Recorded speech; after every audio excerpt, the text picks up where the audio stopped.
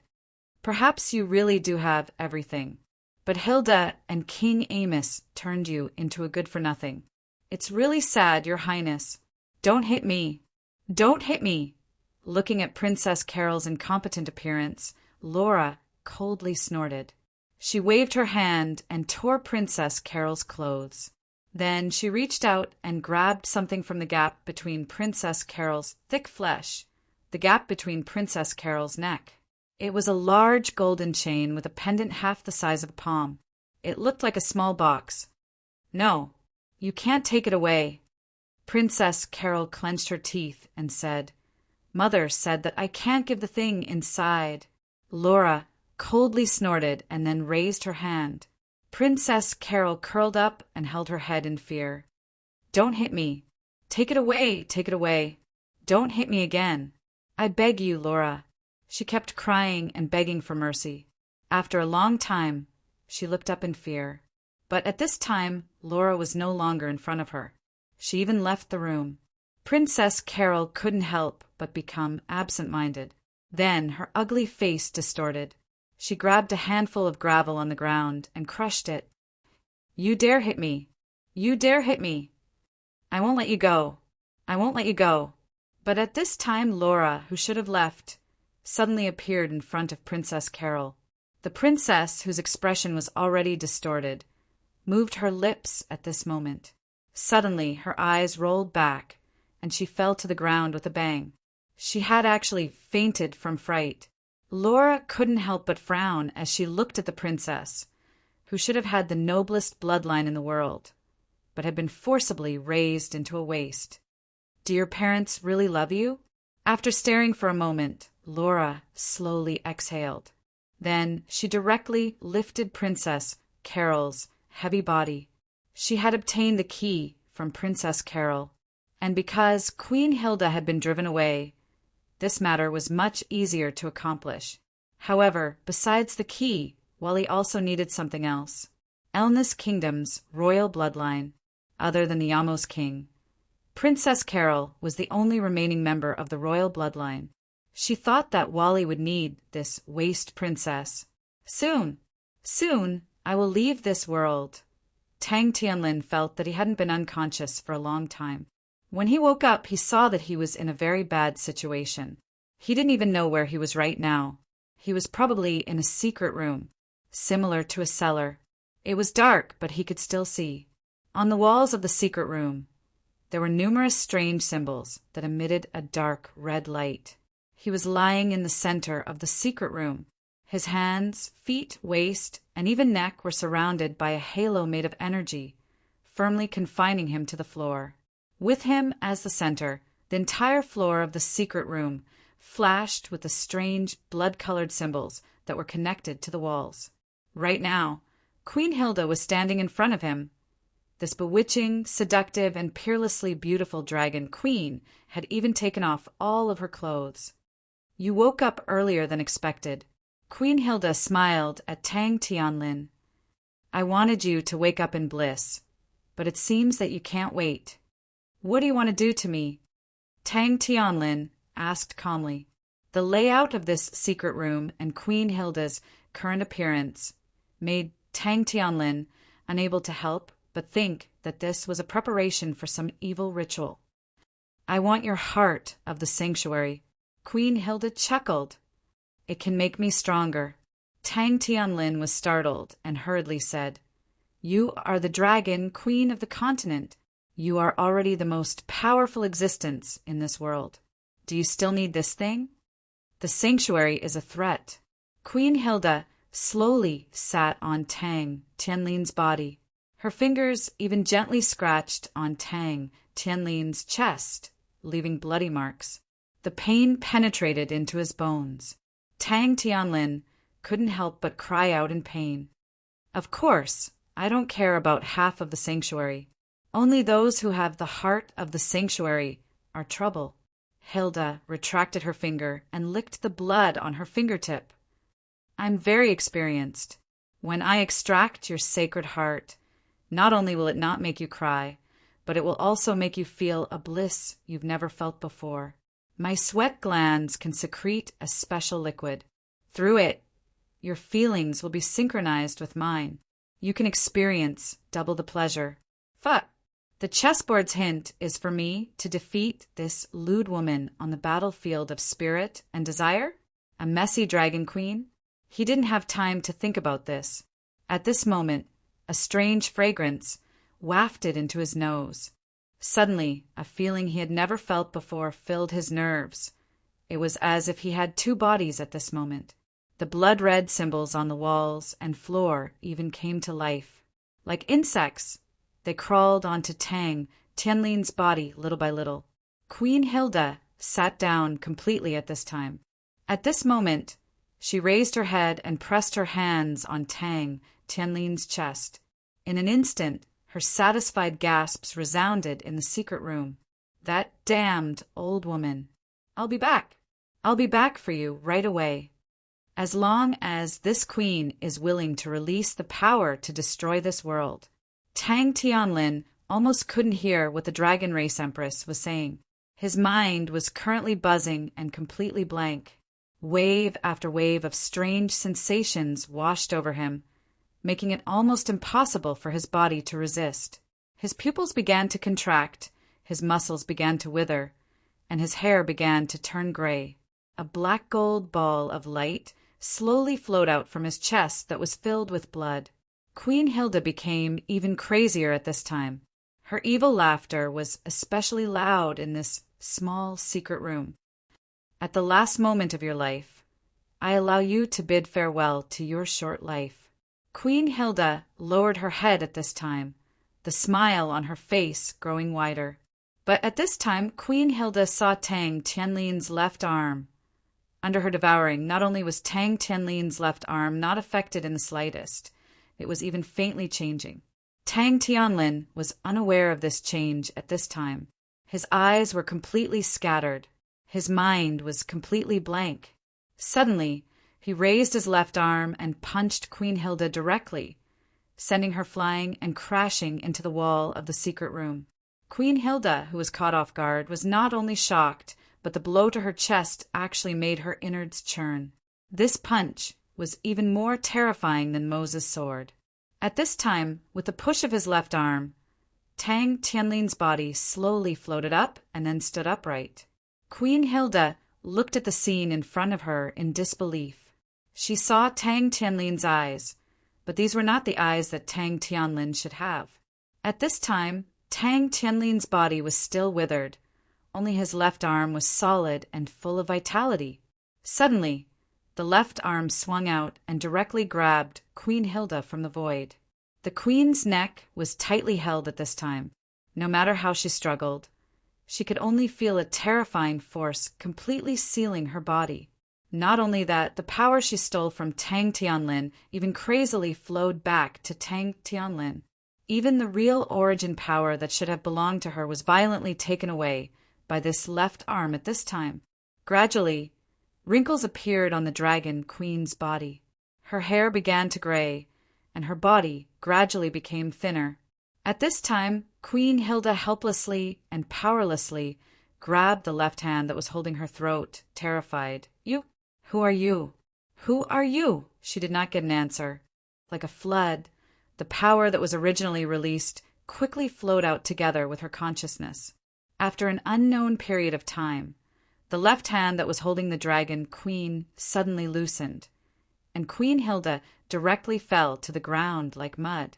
At this time, Tang Tianlin's left arm was hanging down, and he was still standing expressionlessly. Not only did his body return to its original appearance, but there was even a faint luster of power flowing under his skin. Only to this extent. "It's not enough for me to use one blow." The voice came from Tang Tianlin's mouth. At this time, he lowered his head and muttered to himself, "Where is my original body? But finally I'm back." Gradually, Tang Tianlin regained consciousness again. The first thing he did was to check himself. He found that not only did he not die as Queen Hilda said, but he even became more spirited than when he woke up in the cave under the palace last time. In addition, there was also Queen Hilda, who was lying on the ground like an old woman, her life and death unknown. Silence. How did he defeat her? Did he really do it? Chapter 1875. The group had been guarding the entrance of the secret passage in the armory for a long time. However, there was no movement. Judging by the time, there was more than enough time for a round trip. Yet Lord Quark still had not returned. Did he run into any danger? Just as the guards were getting more and more worried, there was a sudden movement in the secret passage. Someone poked his head in and quickly turned around, saying, "He's back! Lord Quark is back!" His colleague's excited voice echoed. Soon after, not only did they see Quark returning alone from a dangerous situation, they even saw a group of people who followed closely behind him. Euro Genly, Iron Face Marshal Jack, the messenger Shin Tianyin who had appeared before, and a group of black-armored soldiers. "Chief!" The group was shocked at first, then they were overjoyed. They all went forward and knelt before Sword Saint Euro. "It's great that you're back. Was it Mr. Quark who found you?" Could this group of people really be smart? Quark looked at this group of excited fellows expressionlessly. Mr. Quark? Not long ago, they were still calling him Lord Quark. Get up and talk. Sword St. Euro said calmly. Actually, there's nothing much to talk about.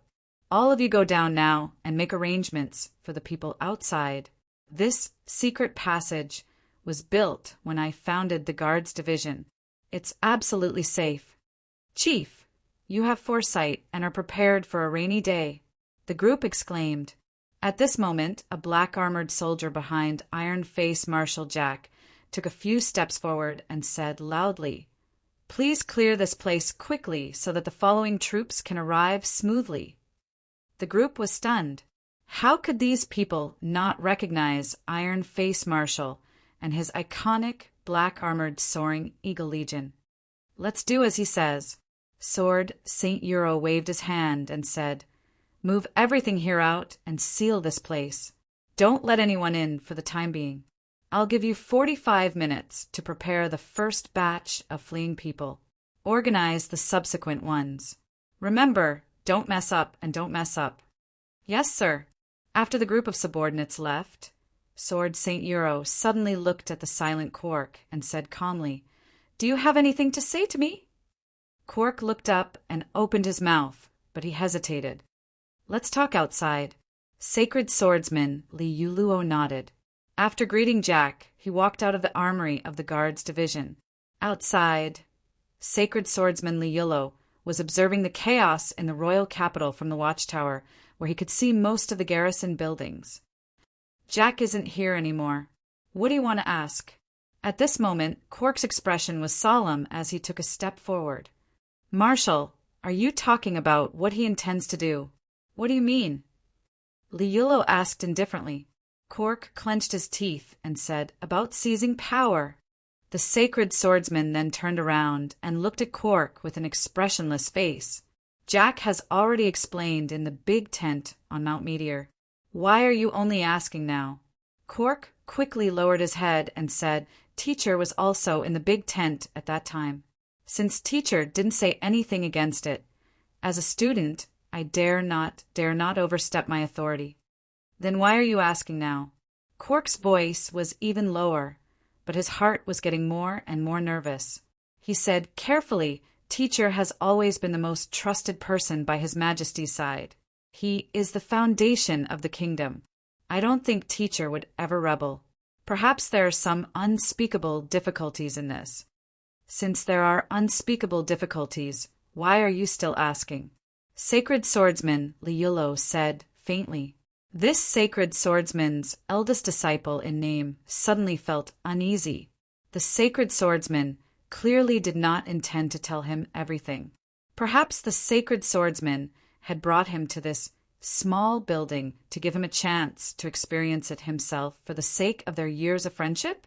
Sacred swordsman Liuluo's alliance with the Iron Marshal to seize power this time was real, but there were also some unspeakable secrets in this. Student has been rude." Quark took a deep breath and looked up. He said seriously, "No matter what Teacher wants to do, student will follow Teacher and worry for Teacher."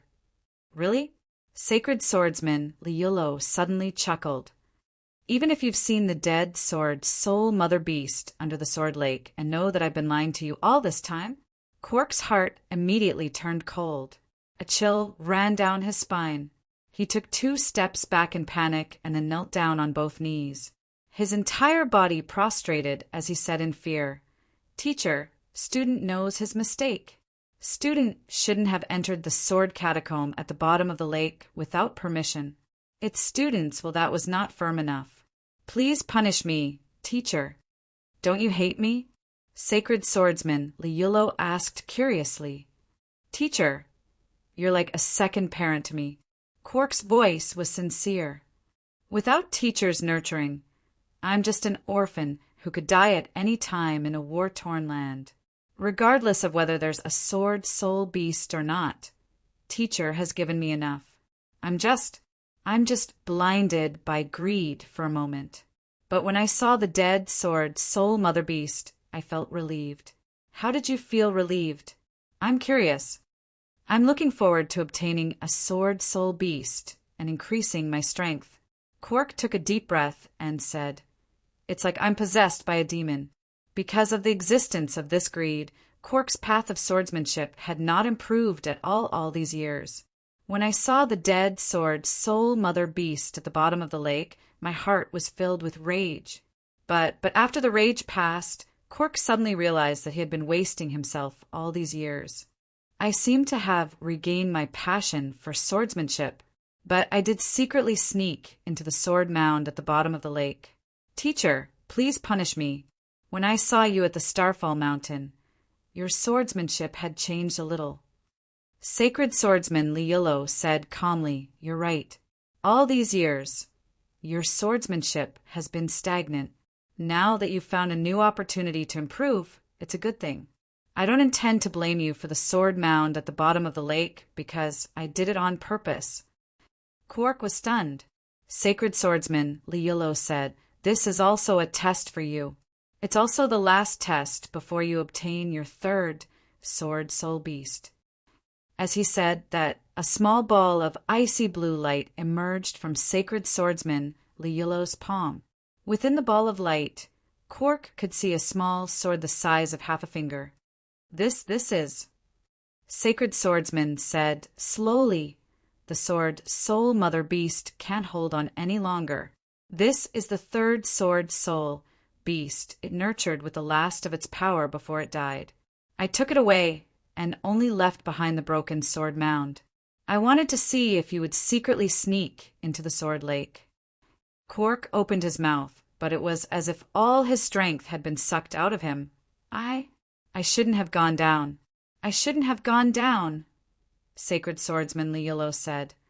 If you didn't go down, I would have used my own origin to feed it.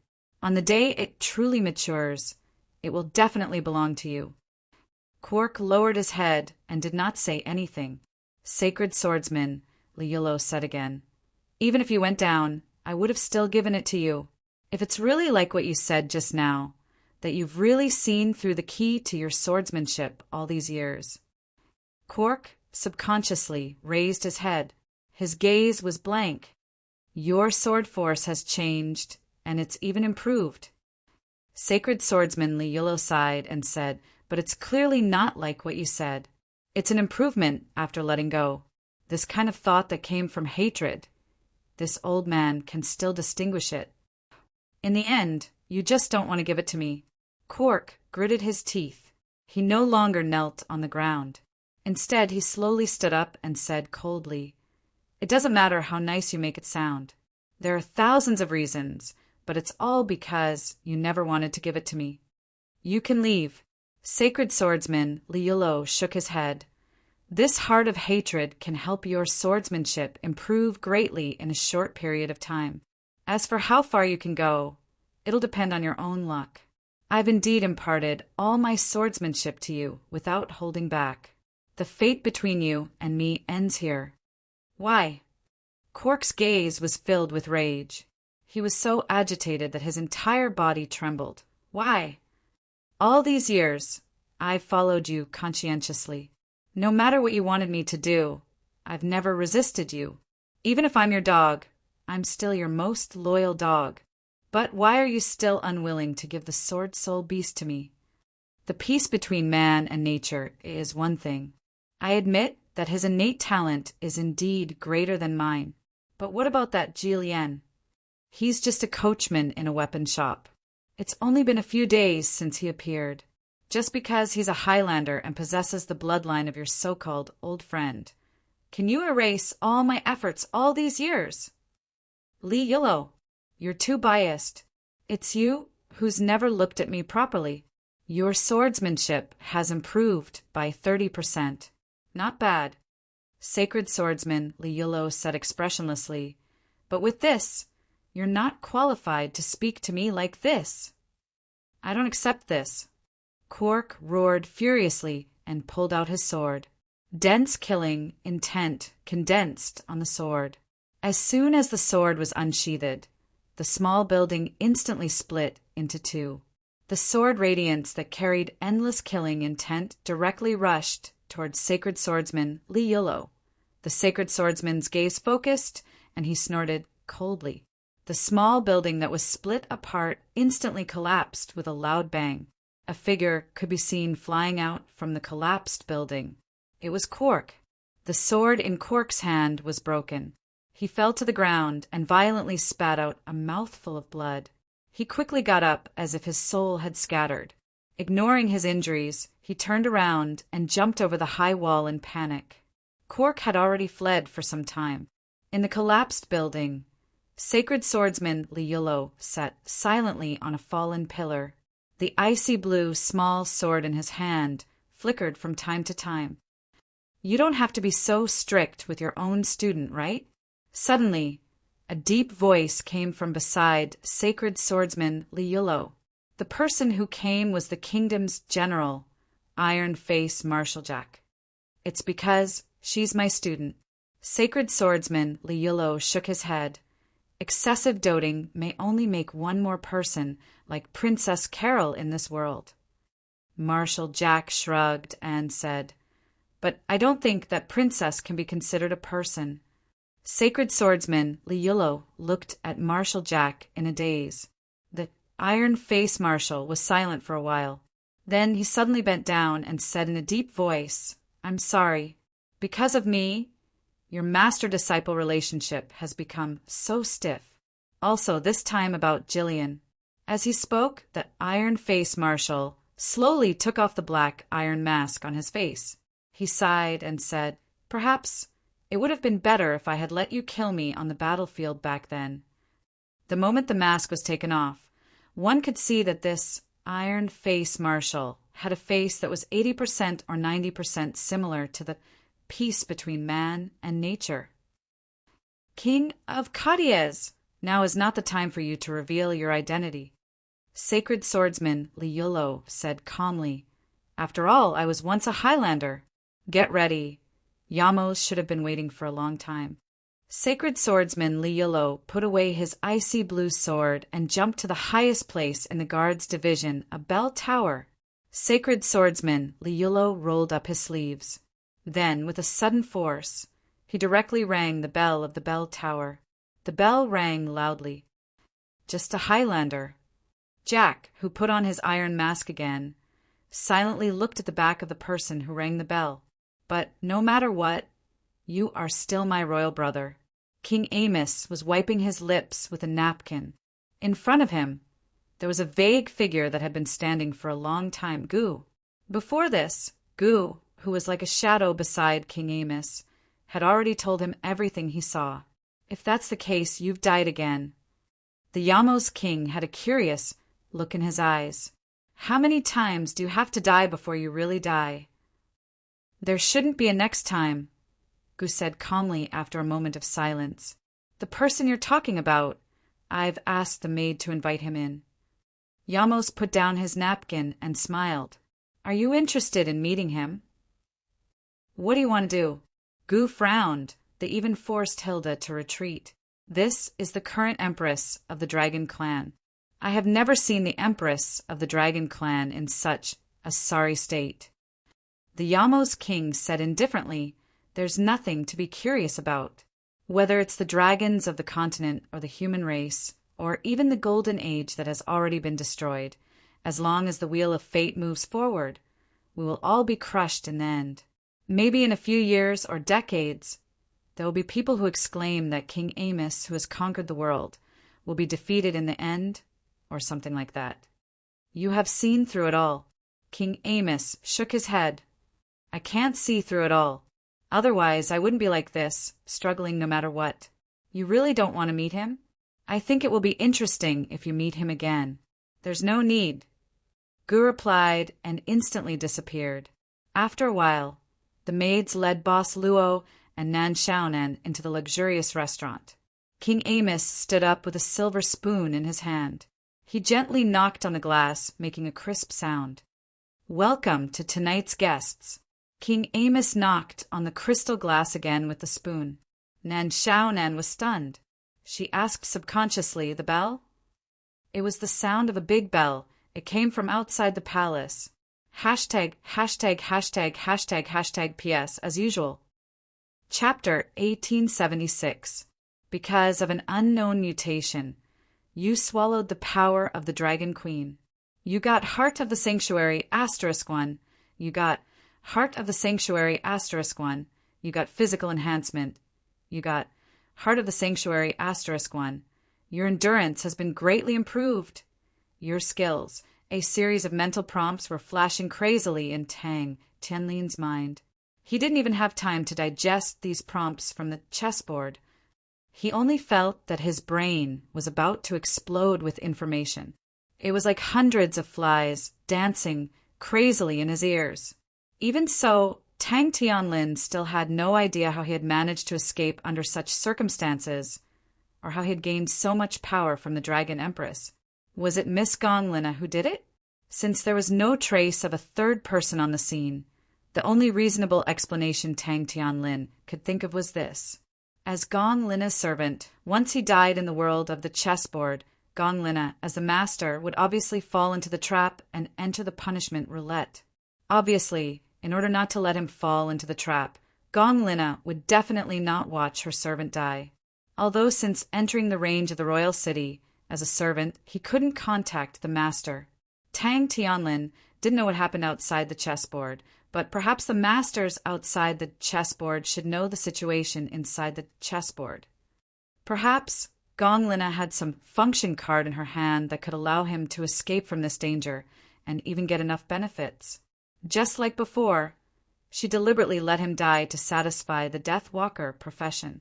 However, when he thought about the process, it was a little.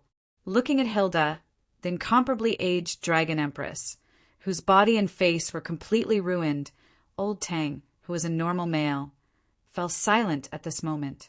He tried not to think about these things. Who wouldn't? Tang Tianlin let out a heavy sigh. Suppressing the discomfort in his heart, he flipped Queen Hilda over to see if she was still breathing. Even so, Tang Tianlin did not let down his guard against Queen Hilda. He had already suffered once, so this time he was even more cautious. He saw that Queen Hilda, who had been flipped over, was breathing weakly. She had already woken up, but her gaze was unfocused and she seemed extremely weak. Old Tang and Queen Hilda looked at each other. After a moment of silence, Old Tang said with a complicated expression, "There's a saying that goes, those who are unjust are doomed to destruction. Is there anything you want to say?" Tang Tianlin had learned his lesson this time. He was afraid that Norma would really die before he could finish listening to her last words, just like in the underground cave. Who knew how many tricks the chessboard had up its sleeves to play with people in the dark? What do you want me to say? Queen Hilda's voice was hoarse at this time. Do you want me to beg for mercy? Or do you want me to say something remorseful so that you can mock me? Tang Tianlin thought for a moment and said, "I shouldn't have saved you. Now that I think about it, there was no need for me to do anything at that time. That thug was probably your prey." Queen Hilda smiled coldly. Tang Tianlin frowned. As the queen of the dragon race, why were you there and injured? What happened to you? Who hurt you? Queen Hilda suddenly said at this time, "How many hearts of the sacred domain did you get?" Tang Tianlin did not speak, but only frowned. Queen Hilda said, "It doesn't matter if you don't tell me. This number is definitely not small. It's something I looted and I know the loss. But don't think that after getting so many hearts of the sacred domain, you can really become strong. You don't know how to balance, control these hearts of the sacred domain. What are you trying to say?" Tang Tianlin suddenly said in a low voice, "They will conflict with each other in your body, and in the end, you will not be able to control them. Perhaps you will soon explode and die." Queen Hilda mocked at this time, but at the same time she panted again. "If I die, you won't live for long. Queen of the dragon race, do you know that your credibility is very low?" Tang Tianlin shook his head. "Do you think I will still believe you? Up to you." Queen Hilda slowly closed her eyes. "You can kill me here and now, as long as you don't regret it. After something happens, You won't be able to find anyone to help you solve this problem. Use the power that originally belonged to me to your heart's content. You will feel endless pain sooner. Old Tang really did not want to kill Queen Hilda directly. This was all forced by the chessboard, but he would not easily trust Queen Hilda at this time. In that case, you can stay here for the time being.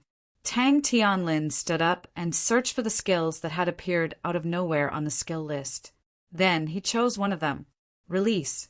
In an instant, many green plants sprouted from the cold floor, and at the same time, they wrapped around Queen Hilda's body and finally turned into a short tree that held up the ceiling of the secret room. At this time, Queen Hilda's whole body was wrapped up by the short tree's roots and was firmly embedded in the trunk. Queen Hilda did not say a word and only watched silently. Tang Tianlin chose another skill and saw the floor split open again, and then 3 large bodies began to gradually form. In the end, the mud and stone combined to become 3 strong stone men. At this time, the stone men were squatting on the ground, motionless, but one could feel the great power contained in them. They were guards and, at the same time, guards. After doing this, Tang Tianlin looked at Queen Hilda and found a way to leave the secret room. The prevalence of the living dead in the king's city must be Wally's doing. Tang Tianlin knew that this night would be the key to clearing the chessboard game. He did not want to stay in the chessboard world, so he could not delay what was going to happen next. As for the explosion that Queen Hilda said, if he could clear the chessboard game, he would naturally be able to leave the chessboard world, and probably would not have to worry about the problem of the servant's body. Besides, even if there was no danger of exploding, he still had Norma's curse before her death. As the saying goes, a dead pig is not afraid of boiling water. After old Tang left, the stone men in the secret room slowly stood up and formed a triangle to guard the short tree. Her grayish-white hair fell down and covered Empress Hilda's aged face. But within her hair, the Dragon Empress' eyes gradually began to shine with a light of spirit. At this time, in front of Queen Hilda, a colorful ball of light slowly appeared. The ball of light floated just like that. Queen Hilda's lips moved slightly, whispering something. The colorful ball of light scattered little by little and finally adhered to her body. At the same time, the tree roots that imprisoned her were swallowed by a golden flame. Suddenly, Queen Hilda fell down. She fell to the ground and struggled to get up, feeling that every movement was like draining the little strength that was left in her. I didn't expect. The one who saved me in the end was the divine armor. Queen Hilda laughed at herself at this time. Light Dragon King, my grandmother. Queen Hilda leaned on the wall with difficulty, looking at the 3 people who were walking towards her step by step. The one hidden in the armor. Your restless soul, can you still save me, this poor guy? A low roar suddenly sounded in the secret room. A building that was almost 10 meters tall turned into ashes in front of Tang Tianlin's eyes. This directly made Tang Tianlin think of a suitable adjective: annihilation. This power! He even faintly felt frightened by this terrible power. This was just a small blow from him, and it couldn't even be said that he used much strength. He didn't even feel that the heart of the sanctuary would conflict with each other like Queen Hilda said. Even so, he wasn't too surprised. In his opinion, no matter how powerful he was now, it was probably arranged by Gong Lina as the master. Her purpose was clear. Obviously, it was to deal with the last guardian, so that Gong Lina could win the game in the end. As for what Wally had told him before, as long as he could successfully leave the chessboard world, he would basically inherit the power he gained in the chessboard world. Unless his original power was stronger than when he was in the chessboard world, he wouldn't be affected. Obviously, as a person in the modern world, even if he had the ability to trigger the mutation of his left arm, it was impossible for him to be so powerful. Otherwise, he wouldn't have to go through so much trouble to kidnap House from Hua Nation and bring him all the way to Wally's castle in Britain to find out the truth about the perfect man experiment and the location of the perfect man as body. However, Could such power really appear in the real world? Tang Tianlin instinctively didn't believe this. At this time, he didn't even know how much damage he could cause after devouring Queen Hilda's power. Even he himself was afraid. This sound is, at this time, a series of rapid and loud bell chimes interrupted Tang Tianlin's thoughts. He subconsciously looked in the direction of the bell chimes. It seems that only the headquarters of the garrison division has such a bell tower. Tang Tianlin couldn't help but frown. 3 heads quietly popped up on the towering palace wall.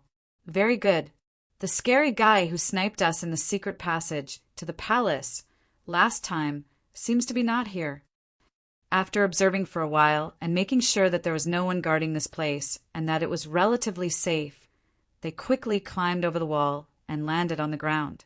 Then they quickly sprinted into a secluded room. The 3 people in the castle. They couldn't find their temporary captain. They couldn't find him. They could only wait for him to come and find them. They also couldn't find Mr. Wally. They couldn't find him either. As the saying went, Grandpa doesn't love you. Grandma doesn't love you. It seemed to describe the situation of the 3 people in the castle. At this time, Dr. Gores had already given up on the idea of finding Boss Luo and Mr. Wally. Instead, he encouraged Miss Maid and Sneeve to go directly to the most important place, the final station of the chessboard game. Summon the Guardian's altar. We'll go to this place and not go anywhere else. Dr. Gores instigated. No matter if it's Mr. Wally or Mr. Luo, if they want to pass the level, they must defeat the Guardian. Therefore, no matter who it is, they will go to the altar. We'll squat at the altar. This time, we're not going to find them, but we're waiting for them to appear. This seemed to be the last stubbornness of Dr. Gores. He even said with a stern expression, as for the altar to summon the Guardian, whether it was Dr. Gores or Maid Tina, they had entered it more than once. Even Sneeve had entered it when he was young. The palace of the Elnis Kingdom hasn't changed for so many years. Dr. Gores chuckled. It's really convenient for us. It should be this way. Now the whole King City is in chaos, and the palace is also in a mess. There are no obstacles on the way. Good luck. A figure under the curtain of night was hiding behind the 3 people in the ancient castle. Neither too slowly nor too quickly. They were unable to detect it. At the moment when the bell rang, Gong Sun Ernyang suddenly frowned slightly and thoughtfully looked towards the direction where the bell came from. King Amos had already noticed the existence of Gong Sun Ernyang. At this moment, he waved his hand to let the maids invite the guests to sit and serve them food. The food wasn't very sumptuous. That's all we can prepare now. King Amos smiled at this moment. It's a bit chaotic outside, so this place is probably the only quiet place in the palace. But these are all good ingredients. I've already asked the chefs to make them as well as possible. Boss Luo nodded with a smile. Since they're from the palace, of course they're good. Thank you for your invitation, Your Majesty. I'm the one who should thank you and all of you. King Amos smiled. Thank you for coming, and also thank you for letting me see an unprecedented drama. Thank you even more for defeating Hilda. This is my toast to all of you. King Amos picked up the wine cup, drank it in one gulp, and then turned the cup upside down to show his sincerity. Seeing this, Gong Sun Ernyang suddenly said, Your wife was bullied, and as a husband, you didn't do anything, but you're still here toasting to your enemy. The King of Elnis, you're quite a talent. I don't know you, madam, King Amos said indifferently. Although I don't know you, I know you're the mother of Mose, the guest of Jack's family. Gong Sun Ernyang frowned, and her eyes were like lightning. King Amos said slowly, After Mose entered Jack's family, you secretly appeared a few times to observe Mose's life. Of course, those who discovered you are now gone. Gong Sun Ernyang said indifferently, So those spies in Jack's family are all your people. I'm afraid that in the entire kingdom, all the noble families with some power, you're the king's spy. Nan Xiaonan suddenly said, I didn't expect that even with Gong Sun Ernyang's strength, you'd still be discovered by the spies. This witch from another world was really the kind of person who would jump in whenever she saw a crack. I'm just too lazy to care, Gongsun Ernyang said indifferently. I'm not in the mood to find them one by one. King Amos said with a serious face. I think this madam just wanted to give the spies a warning, so she exposed herself. Of course, I've been very careful not to do anything to anger her. Your kingdom, other than having too many spies, too many killings, too suspicious, and married a wife who doesn't know what she's talking about, there aren't any other flaws. Gongsun Ernyang said indifferently, Forget it, most kings are like this. Invite us in and tell us what you want to say. I still have to see my son. Mose was still outside the palace, carrying the iron rod on his back. He gritted his teeth and straightened his back. I guess this madam is already on the same side as this mister. King Amos thought for a while and said, Even if they're not on the same side, they should be from the same place. According to the secret records of the royal family, the visitors from outer space ultimately need the royal family to summon the guardian of the kingdom. I can summon the guardian of the kingdom for you, but there is a condition. Nan Xiaonan subconsciously looked at Boss Luo, obviously waiting for him to make a decision. Boss Luo thought for a while and said, I heard that every time the guardian of the kingdom is summoned, the life of a pure blood of the royal family must be sacrificed. I wonder who your majesty is planning to sacrifice this time? It was known that the royal bloodline was only King Amos and his daughter with Queen Hilda, Princess Carol. Of course it's me. King Amos smiled and said, As a father, how can I sacrifice my own child for myself? Gongsun Ernyang couldn't help but frown. As the first servant hidden in the chessboard world, it was hard to believe that she didn't know what was going on in the chessboard world. Obviously, she knew very well what kind of person Princess Carol of the Kingdom of Elnis was. King Amos, Gongsun Ernyang said slowly, If you really mean it, I can only say that you're indeed an unqualified father. As parents, your way of raising children is simply absurd. King Amos laughed and said, Everyone follow me to the altar to summon the guardian of the kingdom. Your Majesty, I didn't agree. Boss Luo shook his head at this time, and your condition. The Yamos king couldn't help but pause, and then he laughed bitterly. It seems that I didn't manage to take advantage of this gentleman. My condition is actually very simple. I hope that all of the extraterrestrials here, can leave our world after I die. Of course, I can't stop the next batch from entering. So my only request is that all of you leave this time. How about it? Nan Xiaonan subconsciously looked at Gongsun Ernyang. She would leave. But the point was that Gongsun Ernyang seemed to be a bit reluctant to leave. And most importantly, Gongsun Ernyang was really not with them. ######## PS 1/1. Chapter 1877. The guards in the palace were already in a mess. This was because they discovered that in this chaotic moment they couldn't receive any effective orders. The entire palace's security system seemed to have been paralyzed. Everywhere was filled with fear. Some people said that they saw a dead person suddenly come back to life and bite anyone they saw. The maids in the palace were scared out of their wits. Their screams filled every corner of the palace. Everyone was in danger. It was said that the entire royal city outside of the palace had fallen. The living had turned into bloodthirsty monsters. The professionals who took advantage of the competition were wantonly destroying this great city. You don't believe me? I saw it with my own eyes. The Queen has been killed. His Majesty is now being held hostage in Princess Carol's palace. It's true. I'll bet my dead father. Quickly run. It'll be over if we're late. What are you holding in your hand? You actually stole from the palace. Everyone is like this. Do you want it? If you don't want it, then I'll take your share. Don't. The things here aren't valuable. Let's go to His Majesty's study and see if we can pick up some leftovers. Chaos was everywhere. At this time, in the courtyard of the palace, a figure was walking quickly. It was Princess Carol's head maid, Laura. In an instant, the guards who bumped into Laura suddenly cried out in alarm. However, something even worse happened later. At this moment, they even directly sucked in a breath of cold air. Heavens, what did they just see? They actually saw Laura, the head maid, dragging Princess Carol on the ground. Along the way, there were traces of the princess body rubbing against the ground. Seeing Princess Carol's clothes being torn, the guards couldn't react for a moment. Lady Laura, this is," they said in a trembling voice, their bodies instinctively trembling.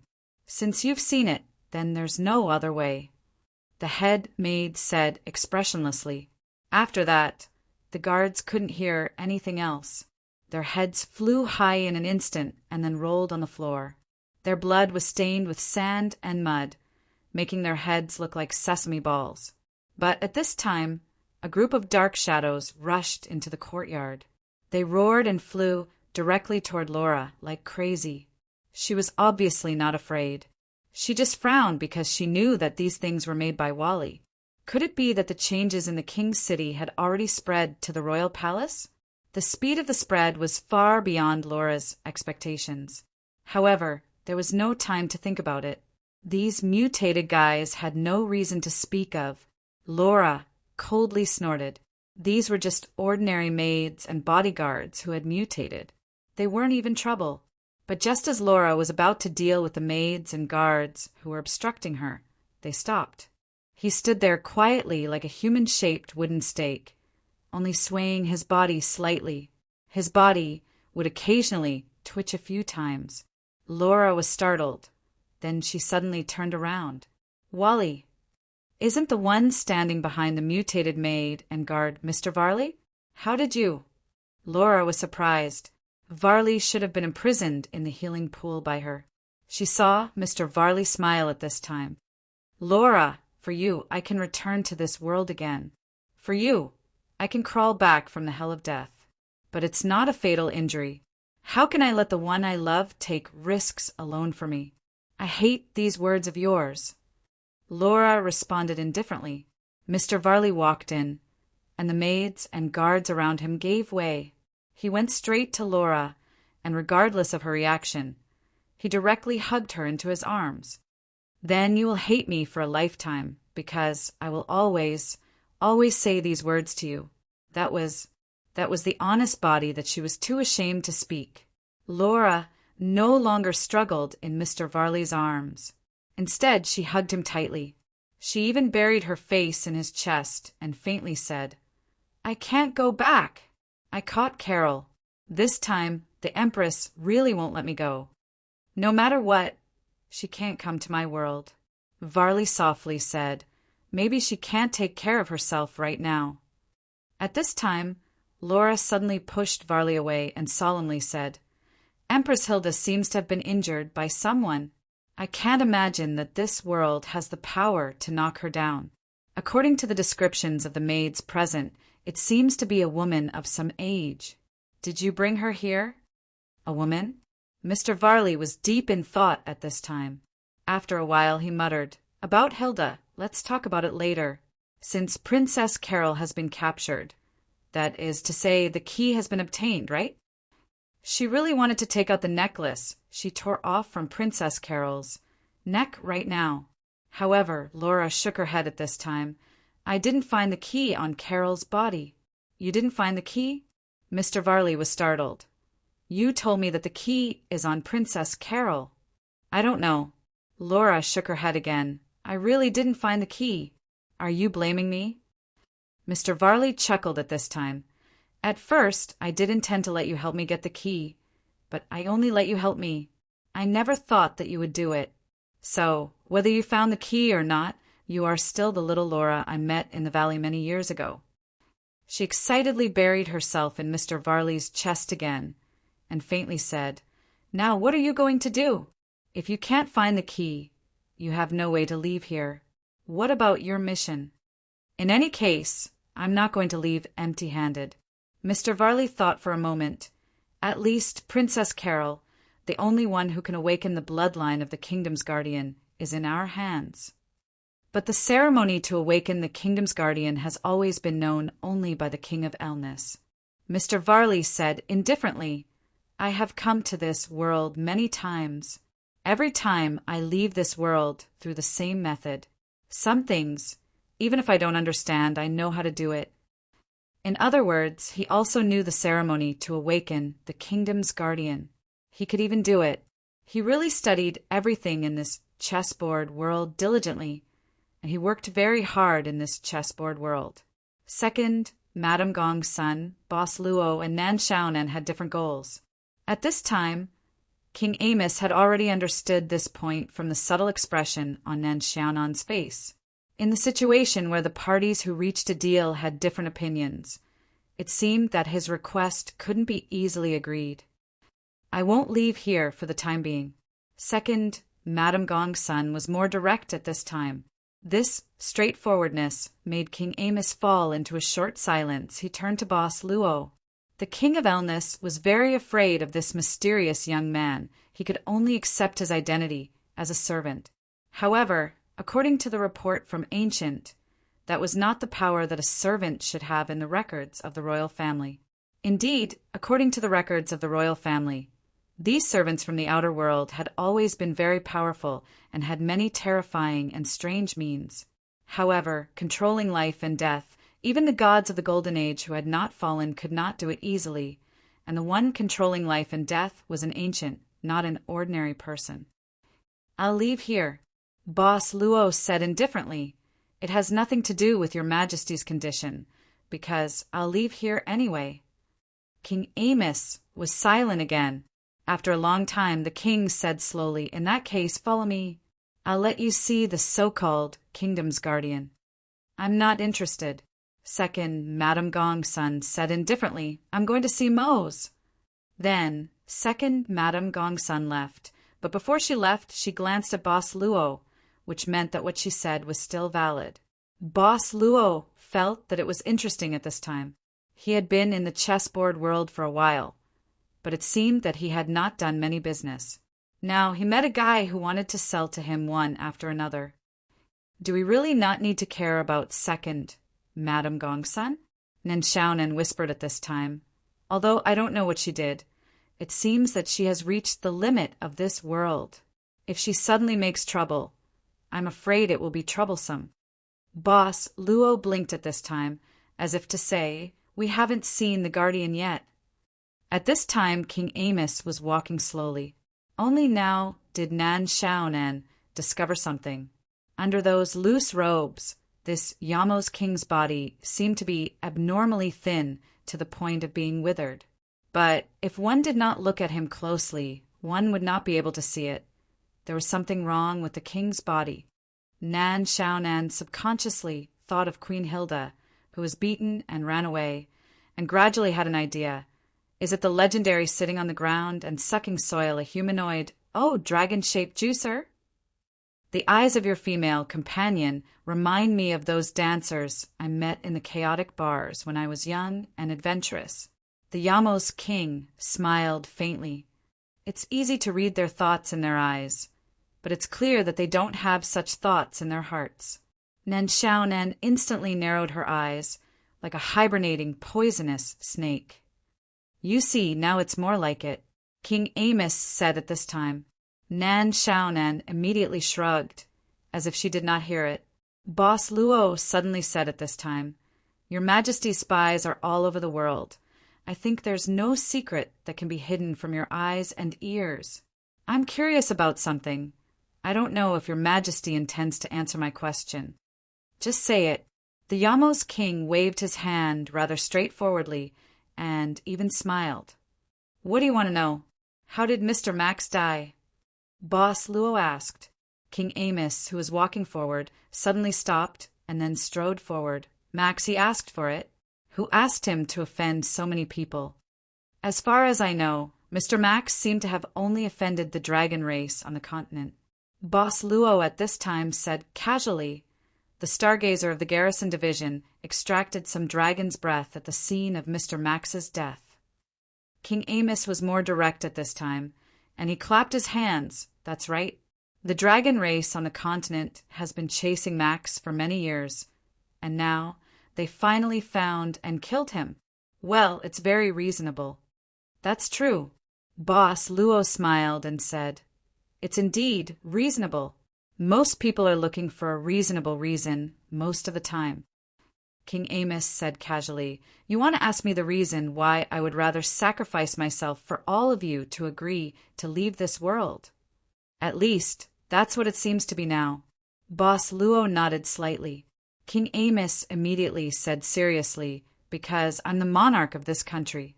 Since I inherited the throne of this country, I have the obligation to protect the people of this country. Your goal is to protect the country, and you even did not hesitate to turn the capital into a purgatory. As the monarch, I can't let this pain continue. I think it's time for me to shoulder my responsibility. Is this reason enough?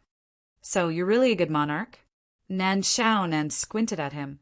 She had seen many people who lied with their eyes wide open, so many that she could not remember their faces. But she would definitely remember King Amos's face in the future. It was rare to see someone who could lie with his eyes wide open and be so self-righteous. If a country wants to prosper, it needs a good monarch. King Amos said calmly, The responsibility of the royal family is to do everything possible to cultivate a qualified monarch. Nan Xiaonan immediately felt that she had found a loophole, so she inserted the needle without hesitation. Your Majesty, if that's the case, your teaching method is really novel. It must have been hard on you to be able to teach such a peerless princess, Carol. My child. King Amos smiled and said, She was very cute when she was young. Maybe. Nan Xiaonan shook her head. It was really hard for her to associate Princess Carol with being cute. We're here. King Amos pointed at a building in front of them and said calmly, It was actually a circular palace. I see it, the Hall of Guardians. At this moment, Dr. Girth looked delighted as he quickened his pace. It seems that we're the earliest to arrive. The Hall of Guardians, the last dignity of the kingdom of Elnis. Looking at the circular palace in front of them, Laura said softly, Even I have never set foot inside. I don't know what method King Yamos used to get Queen Hilda to promise not to invade this place. Now you can go in and take a look. Mr. Varley chuckled. Chapter 1878. 371. 372. One after another, Mose did the exact same thing that Gong Sun Ernyang asked him to do. In fact, his hands had already crushed the stone slabs on the square. Although Mose was big, he was not strong enough to crush the stone slabs. Everything was because of the black iron rod he was carrying on his back. Heavy, incomparably heavy. Every time Mo Sang crouched down and straightened his body, he was squeezing out all the strength in his body. Mo Sang had not even reached half of what he needed to do, but he was already sweating profusely. However, he was born with this kind of stupidity. As long as Gong Sun Ernyang did not tell him to stop, he would not stop until he fainted. Perhaps it was because he had hit his head too often when he was young that he had become stupid. Gong Sun Ernyang thought to herself. At this moment, she was silently looking at Mo Sang. She thought that if this silly child could slack off behind her back just once, she wouldn't have to worry so much. By the way, Mother, I've already taken responsibility for a woman on the road. Mose suddenly raised his head and said, I saw it clearly. It's just as you said. Her back is big, so she must be fertile. After I'm done here, I'll settle everything and strive to give birth to a fat baby next year. If I use the Xian Yuan Yu Heart Sutra that you taught me, it will definitely work. The 2 concubines that the general gave me were taken off the bed by me every day. Mother, the things you taught me are really amazing. Gong Sun Ernyang was silent for a moment. I regret teaching you. I'll add another 500. All right. Aha. Mose took a deep breath, and the muscles on his arms bulged. Gong Sun Ernyang rubbed between her eyebrows. Back then, how did she come up with the idea of adopting this guy? Mose didn't know about his background. He even believed that his mother and his father, whom he had never met, made a mistake when they were young and gave birth to him. As for his father, it was just as his mother had said. He died on the battlefield, and only his ashes came back. "All right, Mother." Mose raised his head and asked energetically. "Previously, Her Majesty said that I was a leftover." "Leftovers, I know. My father is dead, so there's only you and me left. So there's no problem with me being a leftover. But Her Majesty also said that I'm some Titan or something." "What the hell is that?" "That's nothing." Gongsun Ernyang sighed and said, "That's a race. It's the name of your own race. It's called the Sky Titan." Mose was startled. "Mother, are you also a Titan?" "I'm not." Gongsun Ernyang said calmly, "Your father is—" "Oh, what number am I?" Mo Sang was shocked. He looked at Gongsun Ernyang pitifully and said, "Mother, I forgot how many people I've counted. Can I start counting from the 200th one?" Perhaps he felt that starting from the 200th was already a small victory from the prestige of his family. Therefore, under Mo Sang's longing gaze, Gongsun Ernyang sighed and nodded. Mo Sang felt as if he had really won a small victory at the hands of this parent. His mood was immediately lifted. Gongsun Ernyang sighed and said, "Tell me, if I really let this go, how are you going to live?" "Mother, what did you say?" "What do you mean by living? Am I living well?" Mo Sang raised his head in surprise, then smiled foolishly and said, "My 2 concubines also praised me like this." "Mother, you're amazing. You even know this." "Let's add another 1,000. Okay. Ah. Gongsun Ernyang pinched her eyebrows again, then looked at the depths of the palace. That should be where the guardian's palace was. Gongsun Ernyang pondered for a moment, then suddenly looked at Mo Sang and said, "You continue to stay here. Don't get up until you finish. Also, no matter what, you must remember not to let the iron rod leave you. Mother has to do something. I'll come back to see you when I'm done." "Mother, how long will you be gone for? What are you going to do? Have I finished it for you? If it goes well, I'll be back before dawn." Gongsun Ernyang shook her head, and her gaze softened a little. "You don't have to worry about Mother's matters. Besides this matter, you can't do it. Don't ask too much. I'm leaving. Remember what I said." "Okay." When he raised his head again, Gongsun Ernyang had already disappeared. Mo Sang seemed to have already gotten used to it and continued his exercise. When he was in the countryside, his mother had tried to make him do similar exercises. In a dark room, a pair of eyes were vigilantly looking at the streets of the king's city. There were flashes of light in this person's arms from time to time. He was hiding something that glowed in his arms. Orb. He didn't even have the confidence to pass the first stage of the competition's elimination stage. He was only encouraged by his companions to join in the fun. However, this precious orb, this orb that could make him the husband of the princess of the kingdom, this orb that could even be exchanged for the right to use the dragon's sacred pond once, was now in his arms. It wasn't a dream, but it was indeed like a dream. He had to be careful, extremely careful, as long as he could hold on until the end. Bring the orb to the palace and give it to the Dragon Queen, he would have everything. So at this time he had to be careful. He had been hiding in this place for a long time and didn't move at all. He didn't know how many people he had seen killing each other on the streets, and how many humans had turned into bloodthirsty monsters wandering around. He didn't know what was happening outside. He just wanted to wait for the safest time to leave this place, and then go to the palace as fast as he could. At this moment, his entire brain was already unable to think properly due to the fact that he had obtained the orb. This orb seemed to have some kind of magical power, as if it was constantly urging him to move forward. These guys seemed to be heading in the same direction. Suddenly, the bloodthirsty, mutated humans on the street seemed to be attracted by something at this time, and began to slowly gather and move in the same direction. This might be a good thing. He thought to himself, because in this way he could avoid a lot of danger. At this time, there were very few professionals still active on the street, and even if there were, most of them were seriously injured and had to hide. Here's the chance. He took a deep breath and was about to leave this hiding place. But at this moment, a figure suddenly appeared on the street. The lucky people hiding here were shocked. They saw this figure walking on the long street like a god of death. He pointed at a long sword and was actually crazily slaughtering the mutated humans on the street. His hair was disheveled, and he looked like a madman, but he was too powerful. Even those mutated professionals couldn't resist the sword of the killing god. He didn't know when, but on this street there was a river of blood. The blood gathered and slowly flowed along the cracks of the street, and finally flowed into the sewer. Facing such a terrible killing god, how could he dare to show up at this time? He immediately reached out to cover his mouth, and then suddenly squatted down, afraid that his gaze would be seen by the other party.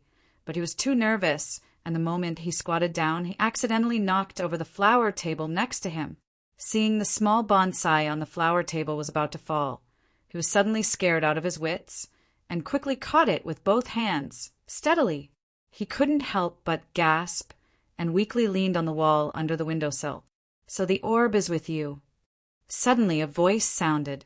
He who had just leaned on the wall subconsciously opened his eyes wide and saw that the killing god on the street had appeared in front of him. He suddenly shivered, and after a roar, he instantly waved his weapon and attacked with all his strength. But a cold light flashed. It was as if he could see his own body, his head, moving away from his body. He could even see the light emitted by the orb in his bosom. Maybe this is the will of the heavens. The man with disheveled hair took out a glowing orb from the dead professional's arms and placed it in front of his eyes, sizing it up carefully. The light of the orb illuminated the face of Brother Jah, the man with disheveled hair. He was Quark, who had escaped from the guards' division in a sorry state. Ever since he was seen through by sacred swordsman Lee Yullo, and finally escaped from the guards' division in a panic, Quark had been slaughtering those mutated humans on the street like a madman. The resentment, unwillingness, and rage in his heart desperately needed a way to vent. Killing was a method that was more direct and simple than anything else. He could not even remember how many people had died under his sword along the way. But it was not enough. Far from enough.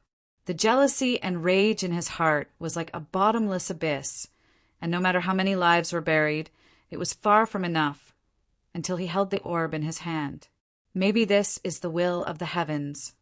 Quark's gaze was now chaotic, and he muttered to himself, "Even if they don't give me the sword soul beast, as long as I have this orb, I can also become a sacred. I can prove that I'm better than anyone else. Lee Yullo, I'll make a comeback, and soon." The orb in his hand shone even more fiercely. It even suddenly stirred up and became scorching hot, as if it was going to fly out of his hand. A dense killing intent flashed across Quark's eyes. He turned around abruptly and shouted coldly, "Who's hiding here?" The door of the dark room was slowly pushed open with a squeak. Quark's gaze sharpened, and the long sword in his hand struck out in an instant. His swordsmanship was the true inheritance of sacred swordsman Lee Yullo. His swift sword was as fast as lightning, but Quark did not take the other party's life in the end. The long sword grazed the other party's throat in an extremely thrilling manner because at that moment Quark noticed that the person who pushed the door open was an old woman. Her face was full of wrinkles, grayish-white hair, and skin that was as dry as tree bark. Maybe she's hiding here. She's the original owner of the house, but the old woman can't escape to the streets, so she can only hide in the house. The thought suddenly flashed across Quark's mind. "I'm in a good mood. You may leave." Quark sheathed his sword and said faintly, "Whether you live or die, you'll have to fend for yourself. This orb." The old woman, whose face was originally filled with panic, suddenly squinted her eyes. "It's mine." "What did you say?" Quark instantly frowned. However, in that brief moment of astonishment, Cork discovered to his horror that the old woman's palm was like a sharp blade that directly pierced through his abdomen. You. If it was just a sneak attack like this, Cork believed that he could still retaliate. However, the terrible thing was that his entire body was instantly paralyzed. He could not even feel the pain from such a terrifying injury. My bodily fluids can instantly paralyze a high-grade demon. The old woman chuckled softly. Seems like my luck hasn't run out yet. At least I can still find one that can replenish my energy a little, and overall it's not bad. Who the hell are you? His body's senses were completely gone. Cork slumped powerlessly on the ground. He looked at the old woman before him in horror, feeling as if he had suddenly fallen from the clouds into the abyss. Who am I? The old woman sneered. Am I not? I'm here to retrieve this orb that originally belonged to me. Tell me, who am I? Your orb. The orb slowly flew into the old woman's hand. Then the old woman swallowed the orb into her stomach. Then a miraculous scene instantly happened before Cork's eyes. The ugly old woman's body actually became younger bit by bit. You're Empress Hilda. Don't be surprised. I've been pouring a large amount of power into this orb all this time. Empress Hilda squinted her eyes and smiled. I have too much power, so much so that I have to store all the power that has been overflowing into this orb. It's not much use at first, but it's suitable for certain special occasions. Her shriveled body became plump, and her skin even revealed a luster like that of precious jade. Congratulations, Empress Hilda said with a smile. Queen Hilda smiled and said, That's right. Now it's time to give you your reward. Also, your heart of sanctum, which is about to take shape and full of bloodlust, suits my mood very well. Deep inside Cork's mind, it was as if thunder was rumbling. His mind was completely blank. It's about to take shape. It's about to take shape. The sanctum's heart. I have this sanctum's heart, too. I have it, too. Cork muttered to himself, but in the end he laughed bitterly. Ha ha, I have it, too. The sanctum's heart. But in the end, it'll only become someone else's wedding dress. Did you see that? Did you see that? Teacher, I'm the one who's better than them. Teacher? Who's your teacher? Empress Hilda asked curiously. Don't you ever think of taking away what belongs to me? Cork suddenly shut his eyes. Empress Hilda's face darkened. She snorted coldly and grabbed Cork's head. Her 5 fingers pierced into his skull. Cork let out a loud roar. Blood flowed out of his 7 orifices, and a large amount of sharp sword glares were released from his body. You want to self-destruct your soul. Still too early. Empress Hilda snorted coldly again. Then she exerted force with her 5 fingers and crushed Cork's head. After that, she reached out her hand and grabbed at Cork's chest, pulling out a silver black ball of light from his chest. Empress Hilda sized up the silver black ball of light and was pleasantly surprised. I didn't expect it to be the highest grade, Sanctum's heart. This guy actually has such talent. It's a pity to kill him. Suddenly, a gigantic beam of light shot up to the sky from the depths of the palace. The light instantly illuminated the dark imperial city. The light even pierced into the dim room. Empress Hilda's expression froze. She looked out of the window, her face filled with shock and anger. The Guardian's light.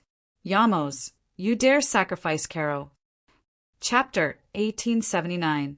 A moment ago, there were still 3 heads poking out from the high wall, looking, pondering, and then climbing in. Everything was going well. So far, everything was going well. Very well, because of the turmoil, the guards here have also left. After striding into the Hall of Guardians, the trio felt a little more relaxed. It was as if they had finally reached the end after crossing thousands of mountains and rivers. They were filled with emotions. It's still the same as before, nothing has changed, but the palace has expanded a lot. Perhaps it was because they had really reached the end The topic became quite emotional and even had a sense of pointing out the world.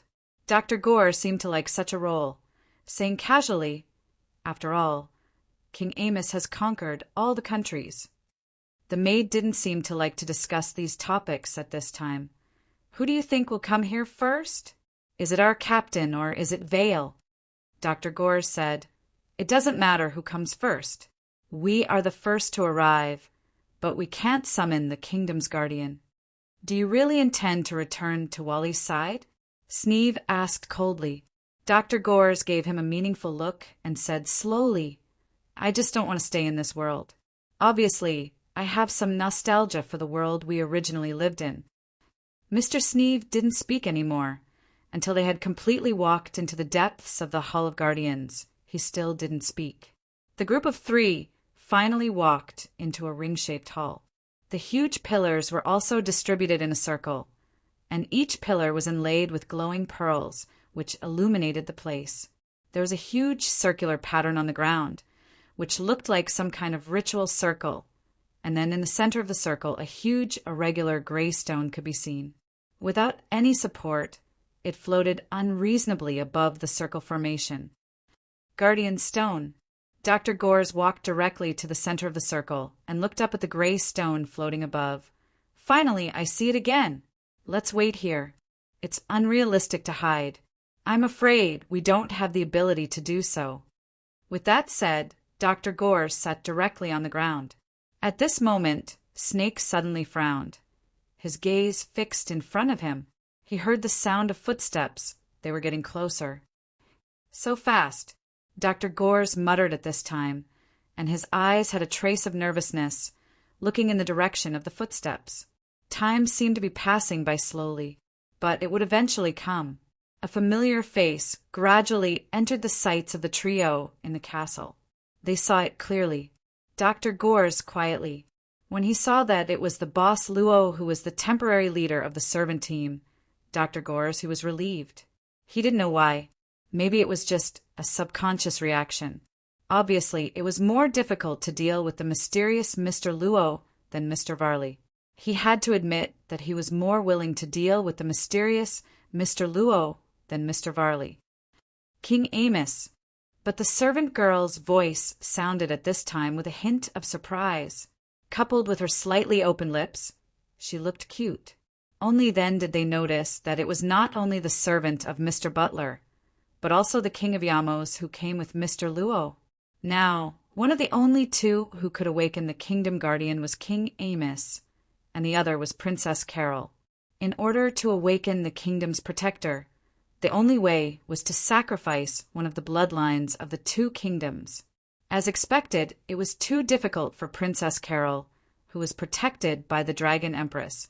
On the other hand, it was easier for King Yamos, who was merely the Dragon Empress' male companion. After all, King Amos was no longer young. For Queen Hilda, perhaps he had become old, and so on.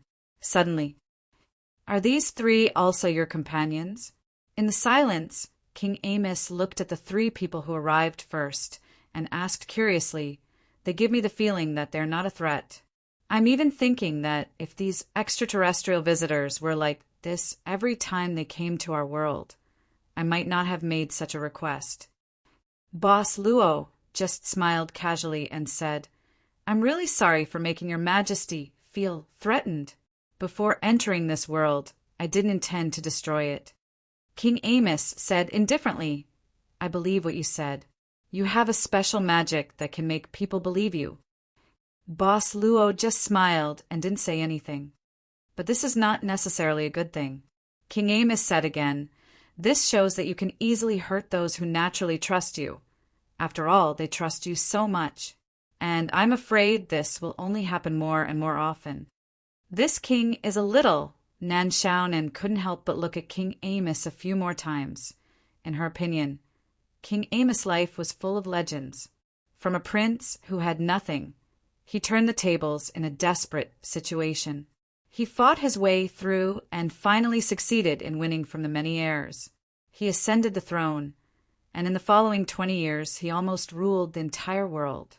It was said that King Amos was lucky because he was favored by the Dragon Queen, And because he had the support of the Dragon Clan, the strongest clan on the continent, he ascended the throne of the human race.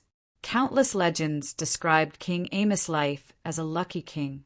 Not only did he have the strongest wife in the world, but he also had a beautiful daughter. It was the ultimate dream of all men. "You're very lonely," King Amos finally said softly. Boss Luo was a little moved, but he still didn't say anything. At this time, King Amos said, "Wait here. The ceremony will take some time to start. If everything goes well, you should be able to leave before dawn." As he spoke, the king of Elnis walked straight into the circle formation.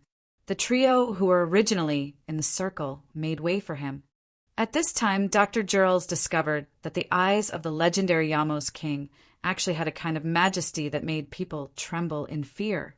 This was definitely not the gaze of a man who relied on women to get rich. He couldn't look into King Amos' eyes, so he could only avoid it. Tina couldn't do it, and neither could Sneeve. They could only retreat silently, and finally retreated to Boss Luo's side. The invisible pressure even made the trio sweat on their foreheads at this time. "You, Mr. Luo, how did you get King Amos to come in person?" Finally, in order to resist the pressure from the king, Miss Maid took a deep breath and asked in a low voice. In her opinion, this was really unbelievable. King Amos was willing to carry out the blood sacrifice himself. He wanted to come. No matter what, Boss Luo still answered this question. He wanted to come. Dr. Gores couldn't help but be stunned. He looked at King Amos, who was sitting cross-legged in the center of the circle of the summoning ritual. At this moment, the Yamos king directly cut both of his wrists. He then lowered his hands and let the blood drip into the runes of the round formation. Dr. Gores had seen the summoning ritual of the Guardian. It was indeed a blood sacrifice. When the blood of the royal bloodline was drained, the Guardian of the kingdom would be awakened. But this process of draining the blood was extremely painful. Therefore, in the past summoning rituals, the former kings directly drugged the descendants who were chosen for the blood sacrifice, and then carried out the ritual. Of course, because of the initiation of the ritual, the former kings would stand aside during the whole process, coldly looking at the descendants who were sacrificed for the blood sacrifice gradually die. The circle stained with the king's blood began to emit a faint blood-red light, and it gradually became stronger. Everything was carried out just like the awakening ritual in Dr. Gore's memory. This was what he found inconceivable. What kind of reason did the king have to come down personally? Dr. Gores even smelled a strange smell. But before he could think about it carefully, an uncomfortable feeling began to spread in the guardian's palace. Something is approaching. Nan Xiaonan wrinkled her brows at this time and immediately became alert. In the dimly lit hall, many gazes appeared. Under the dim light, they gradually appeared. They let out low growls like wild beasts.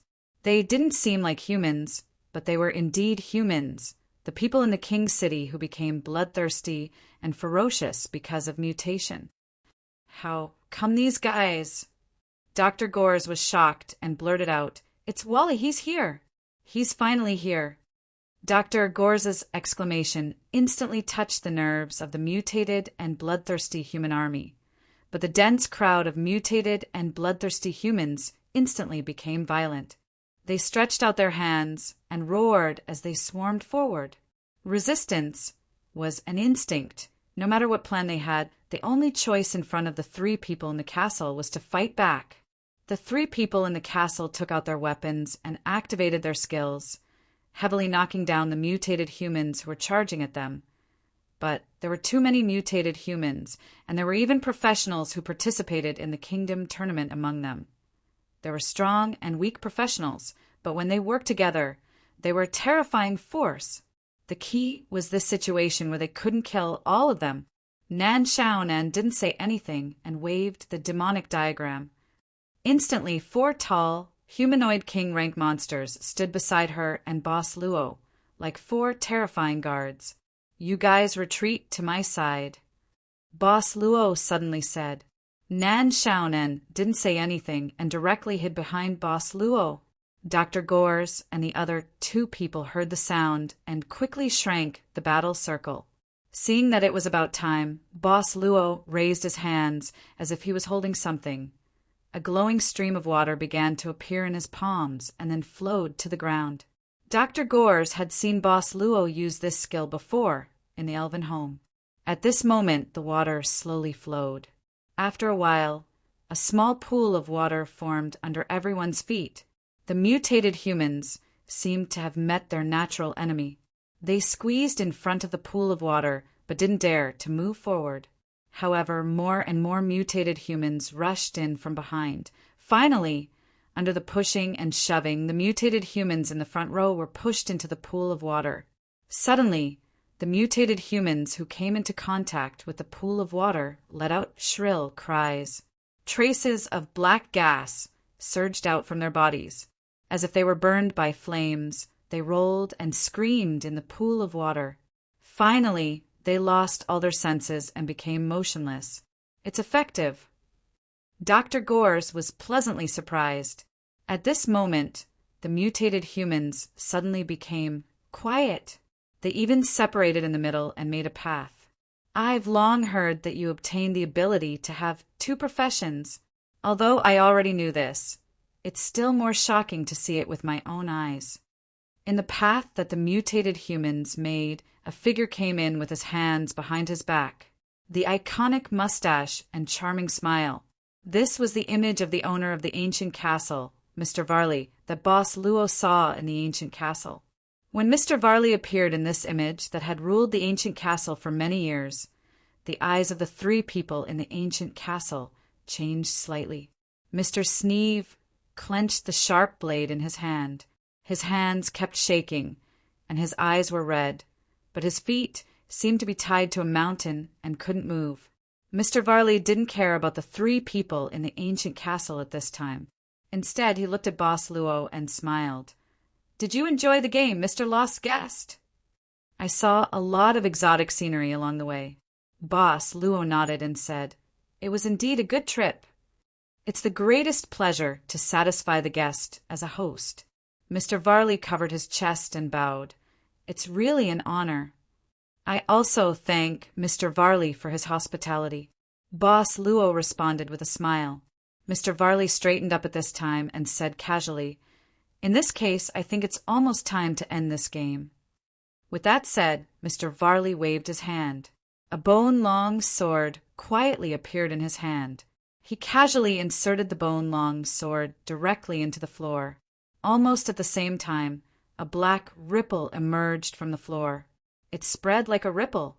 When the ripple reached the holy light pool, the holy light pool evaporated crazily.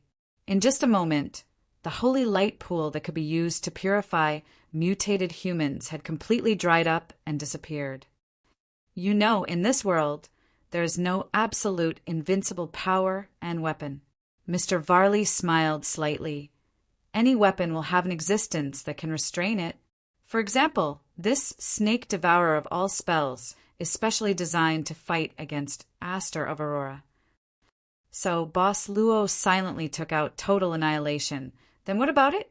What is it designed for? F***. Mr. Varley's words. Chapter 1880. F***. Don't panic when something happens. Take out your phone and send. Oh, there's no such thing here. Looking at the last divine weapon in Boss Luo's hand, total annihilation, Mr. Varley was surprisingly calm. He couldn't not be calm. He had no emotions and couldn't express them. This was a situation he had never encountered before. The appearance of total annihilation was like asking him, Are you surprised? Are you surprised? Life is indeed full of surprises, scares. Where did you get it? At this time, Mr. Varley suddenly pulled out the devourer of spells that was stabbed into the ground. He even used a completely curious tone. I've been collecting information about its appearance many times, but I've never been able to find out its specific location. I only know that it later fell into the hands of the royal family of Elnis. So, how did you get it?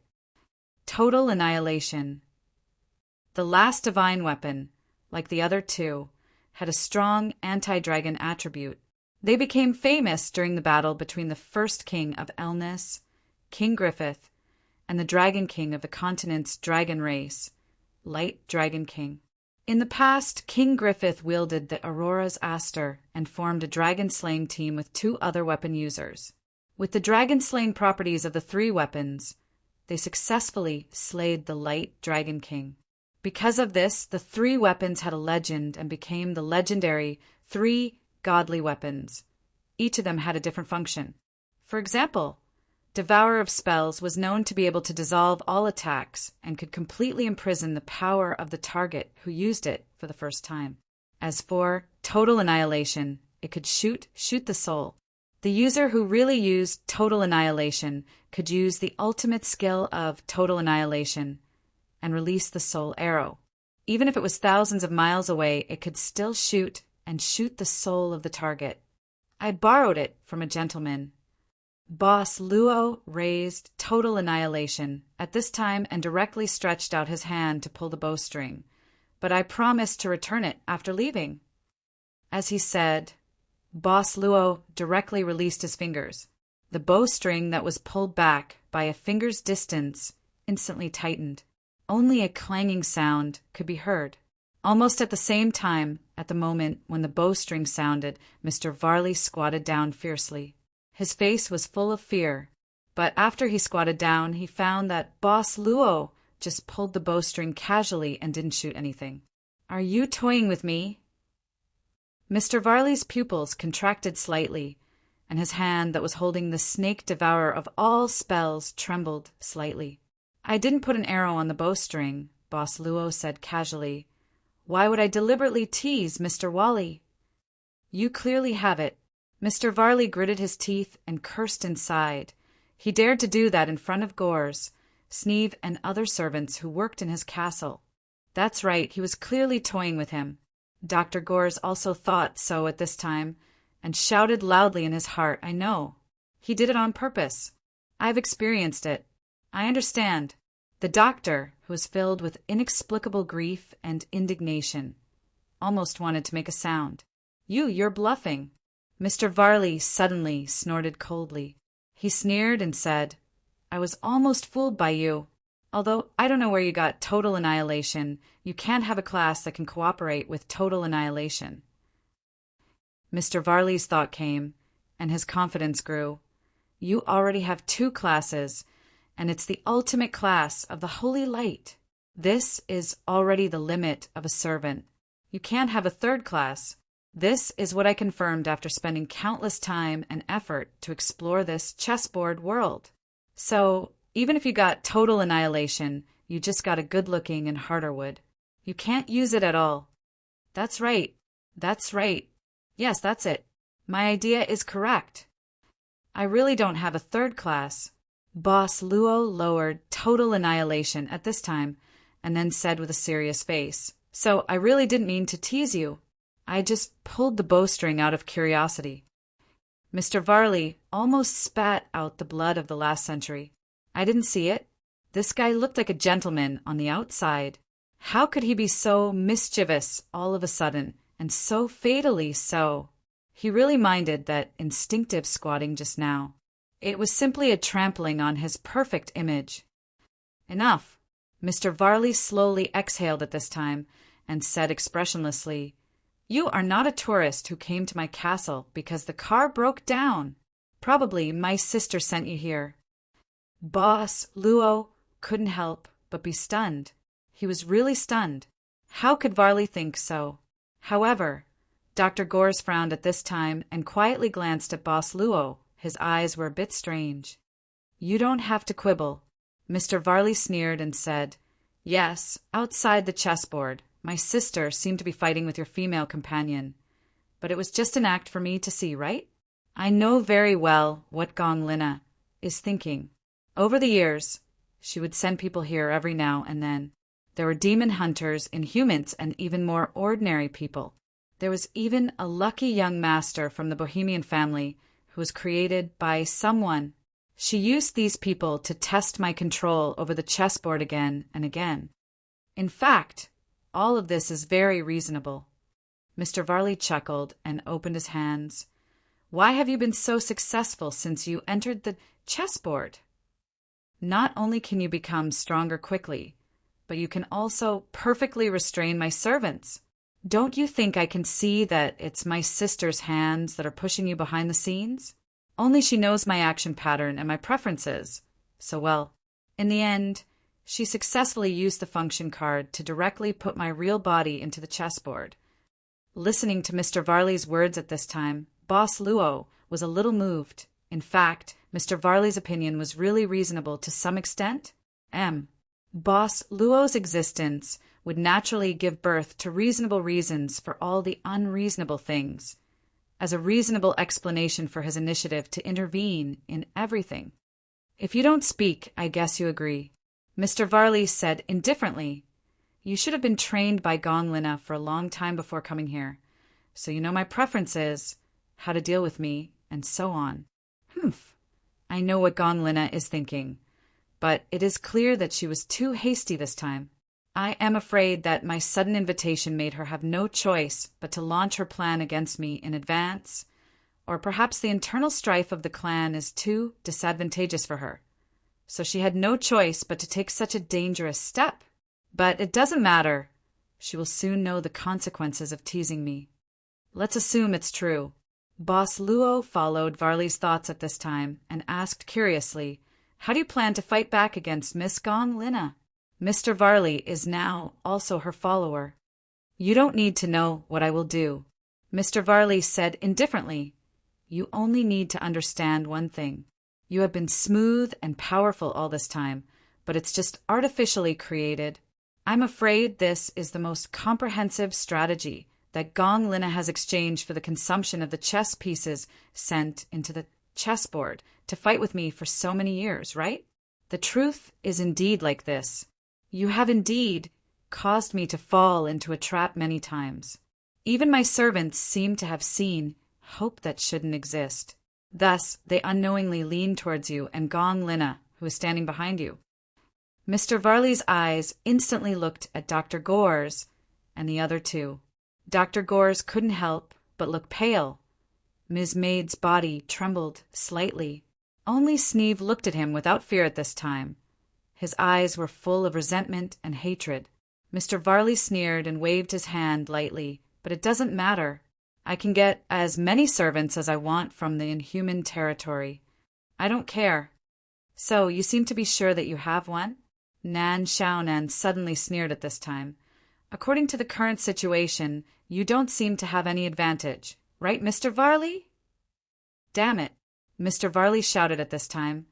Don't think that I don't dare to kill you because you are Lisa's follower. I have many ways to let Lisa avoid the chessboard punishment. You'd better hide aside obediently. When I win, go back to the original world with me. Nan Xiaonan was scolded, but she didn't get angry because of it. Instead, she felt incredible, this guy. It seemed that he really cared about his butler, which castle butler had a bad memory. But then again, Nan Xiaonan suddenly discovered one thing. That was, she seemed to be in the position of winning since she was in the same group with butler Lisa.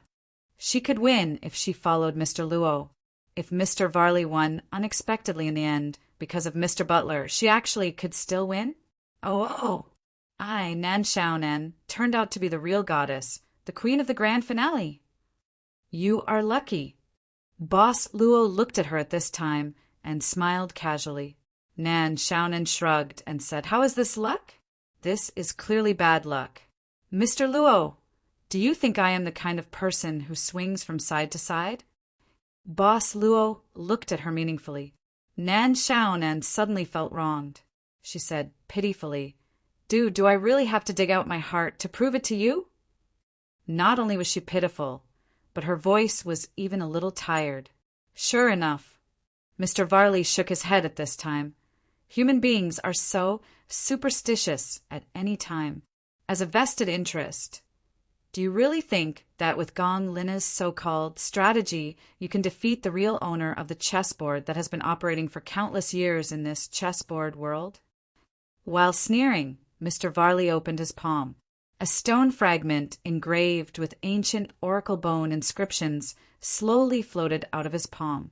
Nan Shaunen couldn't help but widen her eyes, looking at the appearance of this stone fragment in surprise. At this moment, Mr. Varley directly raised the stone fragment in his hand. In an instant, a huge brilliance was released from this fragment, instantly illuminating the entire inside of the Guardian's Hall. At this moment, under the illumination of the stone fragment, those mutated humans suddenly became abnormally restless and uneasy. Suddenly, the mutated humans crazily squeezed everything. They squeezed to Mr. Varley's side, completely drowning him. They hugged each other tightly, stepped on each other's body, climbed up and hugged each other again. They continued to climb up. At this time, they piled up into a human-shaped mountain. However, they didn't stop and even directly broke through the dome of the Guardian's Hall. Rumble! The dome collapsed and boulders fell. The entire palace was shaking at this time. However, the mutated humans from all directions still didn't stop at this time. They continued to crazily squeeze into this huge human mountain. It became taller and bigger at the same time. It became taller, even taller than the highest spire of the palace. Countless mutated humans were like components at this time. Their hands and legs were tightly locked together. Finally, a titan formed by a huge number of mutated humans appeared in the depths of the king's hall. Roar! Gargantuan let out a tragic roar that gathered countless voices. The gargantuan arm, formed by thousands of mutated humans, slammed down viciously at the Temple of the Guardians. The gigantic palm instantly crushed half of the Hall of Guardians. Among the messy rocks and pillars, a couple of figures were moving swiftly and were considered safe from the collapse. But the eyes of the castle trio were horrified. They looked at this terrifying titan in horror. This was Mr. Varley's method. He had been operating in the chessboard world. At this time, Mr. Varley's body slowly floated out from the forehead of this terrifying titan. Even if there's no item to pass the game, it's enough for me to defeat the kingdom's guardian and pass the game by consuming countless lives in the king's hall. As for you, tremble. Feel the moment of being dominated by fear and despair. This will be the real power that you can't understand in this world. We're doomed. Are we really doomed? Dr. Gore stared at this invincible and terrifying titan with a blank mind. Sure enough, I made the wrong choice from the beginning. Dash! Suddenly, a crazy shout sounded. Dr. Gores looked over subconsciously and saw Sneeve crazily scratching his face with both hands. He even scratched his face until it was badly mutilated. Suddenly, Sneeve raised the sharp blade in his hand and rushed toward this terrifying titan, while roaring desperately, "Kill me! Kill me! If you don't kill me, I'll kill you! Varley, this old bastard!" Dr. Gores gritted his teeth and rushed to Sneeve's side, punching Sneeve's heart, suddenly suffering a heavy blow. Sneeve's heart stopped beating and fell into shock. Dr. Gores didn't look carefully at this time. He directly carried Sneeve and dodged to the side. However, at this time he saw a figure standing on the half-collapsed pillar of the hall ruins. That was Boss Luo's figure.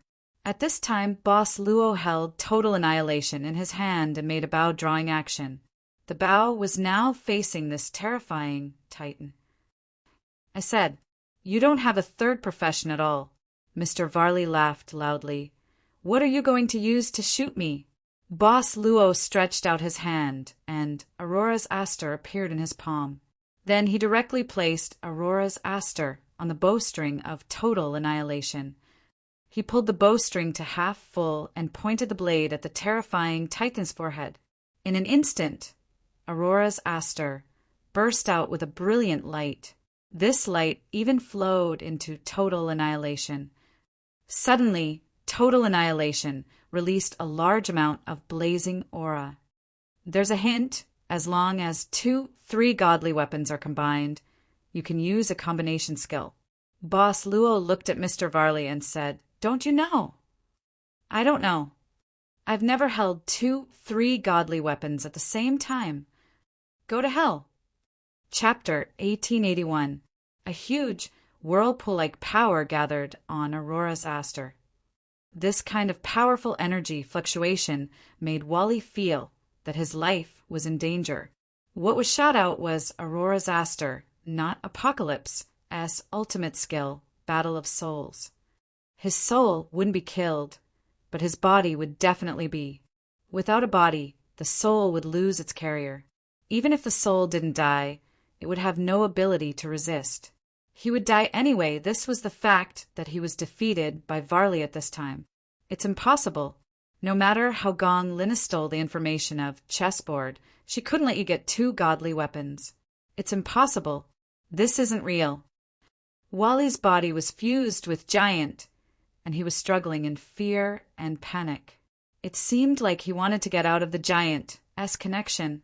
However, the hands of the mutated human clasped his body tightly. Who is it? Who is using illusion on me? I won't be fooled. None of this is real. I'm the master of this chessboard. I've been working hard to uncover all the secrets here. Die. The hands of the terrifying Giant were clasped together, raised high, and then dropped down fiercely. At the same time, Boss Luo's fingers had also loosened slightly. The bowstring was tightened, and Aurora's aster was pushed out directly. The nebula-like, whirlpool-like power tore Giant's hands apart when it came into contact with the terrifying Giant's hands. Dozens, hundreds, thousands of mutated humans were separated from Giant's hands and thrown out. However, Aurora's aster's momentum didn't slow down at all. Varley, who was on Giant's forehead, was like an eye-catching bullseye. He couldn't break free and could only watch Aurora's aster shooting towards him. I won't lose. This is just an illusion. Mr. Varley suddenly laughed wildly. He even opened his hands and wanted to hug the nebula whirlpool that was shooting towards him. You can't deceive me. You can't fool me. Ha ha ha. When the brilliance reached a certain level, it would drown out all sight. The brilliance of the nebula vortex had reached this extreme. At this moment, the light soared into the sky. A huge hole was instantly poked in the Dragon Emperor enchantment under the night sky. Finally, the light completely dissipated in the sky. At this time, Nan Xiaonan used her arms to cover her eyes. When the light weakened, she forced herself to open her eyes. This was the terrifying Giant that was formed by the mutated citizens of the capital. At this moment, the entire head and the upper part of the body had been destroyed. Under this chain reaction, the terrifying Giant began to collapse, and a large number of mutated humans began to peel off and fall to the ground. It was terrifying because it possessed a terrifying number of lives. It could very easily destroy this royal city. However, it was unable to do so. It had not even truly displayed its full strength, but it had already been defeated. Nan Xiaonan could not help but think of Xan. It was a joke. Once upon a time, there was a magician who hid in the mountains and practiced hard for 100 years. Finally, he created the most powerful magic in his life. The magician came out of the mountains. When he wanted to use this magic to establish his greatness, he encountered a bandit who blocked his way. Then the magician was beaten to death by the bandit's chaotic fists. Because his great magic took too long to cast, the magician's fragile body could not withstand the bandit's fists at all. In the end, the bandit who succeeded in robbing the magician did not forget to despise the magician for having nothing valuable on him and spat 2 mouthfuls of thick phlegm. Nan Xiaonan did not laugh out loud because at this time Mr. Luo's eyes suddenly looked at her. Nan Xiaonan, who felt that her thoughts had been read, suddenly changed her expression slightly and said embarrassedly, "That bandit was me." Lady Nan, demonic diagram. Boss Luo said indifferently at this time, if all the monsters are released, they should be able to catch these falling residents of the king's city. Nan Xiaonan was suddenly stunned. She suddenly trembled. and at this time she hurriedly opened the demonic diagram toward the sky. Every monster sealed in this demonic diagram was a high-level monster. Perhaps one of them could not deal with the Holy Realm professionals in the chessboard world, but if all of them were released, it was really a terrible combat power. Especially when they were not fighting, they were more useful. Rays of light shot out from the heavenly demon diagram, and dozens of high-level monsters stretched their bodies in the air. They came in various shapes and sizes, with the smallest being the size of a mouse, and the largest having a body as large as a palace. The work of saving the falling people was unusually easy for Nan Xiaonan. Boss Luo jumped down from the high place he was standing at this time, but he walked in a certain direction, and this direction was the last place where Wally fell. However, Wally wasn't the only one who fell. Another figure fell with Wally. It belonged to the head maid of the palace, Laura. In the big pit on the ground, Mr. Wally was sitting with a dazed look in his eyes. At this time, there was an extremely weak figure in his arms. At the moment when Aurora's aster was about to penetrate Wally's body, at the moment when the huge light engulfed everything, a figure rushed out from the ground and directly blocked in front of Wally. Can you still take me away? Leave this world. At the verge of death, she stretched out her hand and wanted to touch Wally's dazed face, but she could only raise half of her hand and began to fall. It seems it's impossible, right? Looking at the face that slowly closed eyes and showed a mocking smile, Wally subconsciously opened his mouth. His body began to shrink a little. He was no longer mature and steady. He became smaller and turned back into the young Wally, just like the young Wally when he was dragged into the chessboard, whirled by the punishment roulette. Suddenly, young Wally directly pushed Laura away from his arms. You woman! Young Wally suddenly raised his arm, 5 fingers together, and directly slapped Laura's face under his red eyes. You damn, it's all your fault. If you can get the key for me, you're such a troublemaker. You trash. Wally raised his arm and slapped her again and again. His palm slapped her face, then his fist. At this time, Laura seemed to have completely become a tool to vent. She was motionless. Suddenly, young Wally's arm stopped. He slowly pulled back his arm and looked at the thing that he accidentally grabbed from Laura's body. A necklace. Key. Young Wally looked at the necklace that was stained with blood at this time. He lowered his head and looked at the beautiful face that was slightly distorted by his slaps. Are you stupid and troublemaker? He began to laugh wildly. I haven't lost. How can I lose? In the end, I can still win. In an instant, young Wally stretched out his hand and grabbed 6 or 7 small shining bottles in his palm. He directly raised them to his mouth and then crushed them all. The liquid in the various bottles was mixed and quickly poured into young Wally's mouth. Lowering his head, young Wally stretched out his hand and wiped the residual liquid on his lips. His eyes were cold and sharp as he looked at the figure that was sliding down from the big pit and slowly walking towards him, Luoqiu. An old opponent. This opponent had more luck than him, the owner of chessboard. This game is not over yet. Young Wally sneered at this time and directly raised the devourer of 10,000 spells in his hand. When approaching young Wally, Boss Luo looked at the beaten-up Laura on the ground. What made Boss Luo look at her was that, even so, there was still a trace of faint smile on her face. She was still smiling, which seemed to be peaceful and happy, but also like some kind of ridicule. But at this time she was quiet, completely quiet, only the occasional rise and fall of her chest, which meant that she was still in this world. At this moment, a black light flew over. It didn't give Boss Luo any time to take a closer look. Young Wally, who was wielding the devourer of 10,000 spells, swelled a lot at this time. He should have poured a lot of recovery potions and even potions to increase his strength. These were all his reserves. It's better to leave when it's time to leave. At this time, Boss Luo raised his eyes, and at this time, a long sword that was 60% to 70% similar to Aurora's aster appeared in his hand. Facing young Wally's attack, Boss Luo easily blocked it with this gorgeous sword in his hand.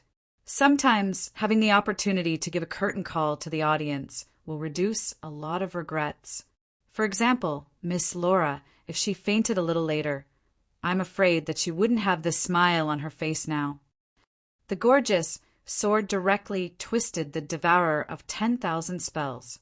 This legendary 3 godly weapons was directly sent flying from young Wally's hand. The godly weapon was slanted into the ground. At the moment when the godly weapon left his hand, young Wally's eyes were filled with horror.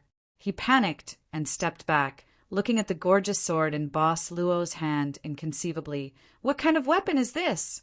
In this world, there shouldn't be such a powerful weapon except for the 3 godly weapons. This is not a godly weapon. Boss Luo said indifferently, I bought this from the weapon stall under the bridge as a temporary replacement. Well, it cost a lot of money. Money. I have endless wealth in this world. At this time, you still want to tease me. Young Wally's eyes were red again. Bully me. You bully me. Gong Lina, also bully me. All of you bully me. Enough. I've had enough. All of you go to hell. This is the real you. Boss Luo tilted his head and looked at the furious young Wally with surprise. Young Wally sneered and then suddenly raised the blood-stained necklace in his hand high. At the same time, he took out another stone fragment from his arms. This was the fragment he used to create the terrifying Titan. Do you know what this is? Young Wally laughed. This is the key to open the endless treasure of this world. It's the key to control the rules of this world. Gong Lina didn't tell you, right? This was the thing that she had been longing to obtain all this time. I'm going to summon the last guardian. All of you will die in this place. Ah! A beam of light flashed by at lightning speed. Suddenly there was a shrill scream. Young Wally's eyes almost popped out of his eye sockets. He even burst into tears. His whole face was completely distorted. My hand! My hand! My hand! His hands, which were holding the 2 fragments, had been chopped off by something. His 2 palms fell to the ground at this moment. The 2 fragments that were tightly grasped in his palms suddenly flew out and fell into someone's hand in an instant. She was Gong Sun Ernyang. My hand! My hand! How dare you cut off my hands? Young Wally, whose hands were cut off and the 2 fragments were taken away, the green roots on his forehead bulged inch by inch. He recklessly dashed towards Gong Sun Ernyang. What an uneducated wild child! Gong Sun Ernyang snorted. She waved her hand and a gust of wind swept out. Young Wally was blown away and landed a dozen meters away. Wild children shouldn't take things that shouldn't be taken. My hand, my key, my hand, my key. Young Wally was lying on the ground motionlessly, his eyes unfocused. My hand, my hand. Bully me, bully me, bully me, bully me, bully me, bully me, bully me, bully me, bully me. Gong Sun Ernyang waved her hand again, sweeping young Wally further away. She didn't turn to Boss Luo until she couldn't hear young Wally's voice anymore. What do you think? Gong Sun Ernyang spread out the 2 fragments and said indifferently, These are the fragments of the control core of the chessboard. Each fragment has a different function. Some of them have similar functions, while some have different functions. One of the pieces here can be used to open the Guardian Gate and summon the Guardian. Senior, just say what you want to say. Boss Luo said calmly. Gong Sun Ernyang said, I've given you enough time to consider. Now, the key to summon the Guardian is with me. If you don't have this key, even if you successfully sacrifice King Amos or that useless princess, the Guardian won't be able to come out. My request is very simple. If you promise to do one thing for me after I leave, I'll give you the key. Boss Luo laughed involuntarily. Senior, this is coercion. If you have the ability, you can do it too. Gong Sun Ernyang said straightforwardly, I'm an unreasonable old woman. You have to agree even if you don't want to. Otherwise, you'll stay in this chessboard world. Anyway, my silly son seems to like making friends with you. It's not bad for you to stay with him. Mose is a very interesting person, Boss Luo suddenly said. There's an interesting soul hidden in his body. Gong Sun Ernyang didn't know why he said this. She couldn't help but frown. But at this moment, a loud roar resounded throughout the entire king city. Yamos, how dare you touch my daughter? It was Empress Hilda's voice. Hashtag, hashtag, hashtag, hashtag, hashtag PS1. Thank you to the new owner, Eastern Observer. Applause and gun salute for the birth of Mo. PS2. Clap, clap, clap, clap, clap, gun salute. PS3. 0/1. Chapter 1882. Queen Hilda appeared again, and her angry roar startled Gong Sun Ernyang, who was negotiating with Boss Luo. It was a very annoying thing to be interrupted while you were in the middle of something. Obviously, Moses' mother, Gong Sun Ernyang, wasn't someone who was willing to be polite to anyone. Gong Sun Ernyang let out a cold snort as she watched a figure fall into the depths of the palace like a meteor. It's you again, bitch. It seems that the previous lesson wasn't enough. Gong Sun Ernyang narrowed her eyes and put her 2 fingers together. A golden light turned into a sword and slowly spread out. Puppet with only brute force. Gong Sun Ernyang waved her hand, and the golden sword light shot out from her fingertips. The sword light that shot out was far less powerful than Aurora's aster, when it was shot out in the form of an arrow, but no one could underestimate its power. It's you again, you old witch. Queen Hilda's exasperated voice came from the sky, and then her meteor-like figure was blocked. Gong Sun Ernyang's sword light suddenly disappeared in the night sky. Huh. A look of surprise appeared on Gong Sun Ernyang's face. She frowned and looked at Queen Hilda, who had stopped under the night sky. Empress Hilda had actually managed to block Gong Sun Ernyang's attack, and on her body there was a set of armor that was glowing with rainbow light. That's sacred armor. An exclamation sounded from the ruins of the Hall of Guardians in the depths of the palace. It was the voice of Dr. Gores. It was indeed the sacred armor. Although the team leader, Mr. Luo, didn't show this ultimate armor on the way, but it was so eye-catching that Dr. Gores wouldn't forget it even if he only showed it once. At this moment, Dr. Gores was shocked that the sacred armor was on Queen Hilda's body. He unconsciously loosened his arm, and Sneeve, who was being carried by him, fell to the ground. Dr. Gores was shocked and quickly carried Sneeve again, and then found a way to hide. He hid behind a huge collapsed pillar. Unexpectedly, behind this huge pillar was the ritual array used to awaken the Kingdom Guardian. Dr. Gores couldn't help but open his mouth, because since Wally appeared and the terrifying giant was born, almost 70% of the Hall of Guardians had collapsed. However, in this ritual array, King Amos was still sitting quietly. He didn't even move an inch, and just sat quietly in the center of the ritual array, continuing the blood sacrifice ritual. Dr. Gores could even see King Amos's pale face at this time, and the pattern of the ritual array became clearer after absorbing the blood of the royal family. This King Amos, is he unable to leave this ritual array, or did he not notice what happened outside? Can't notice? It's obviously impossible, but he's still here continuing the ritual? Dr. Gores couldn't understand. At this moment, from the looks of it, this formation pattern should be completed soon, someone suddenly said from the side. Yes. Dr. Girth nodded, subconsciously. Judging from the situation, it won't take more than 5 minutes. Ugh, it's you.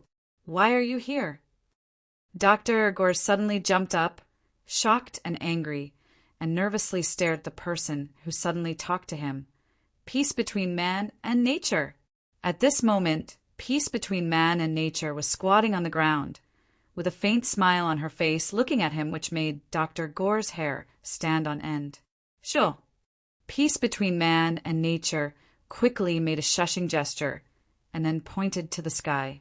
The sky was naturally referring to Queen Hilda, who had made a comeback and was extremely angry. Dr. Gores broke out in cold sweat at this time and felt that it was not good either way, so he simply squatted down again without saying a word. It was better to live a peaceful life than to die. "Hey, what do you think if I go over and kill King Amos now?" At this time, peace between man and nature suddenly whispered to Dr. Gores, "Will you never be able to summon this so-called guardian?" Dr. Gores suddenly gasped.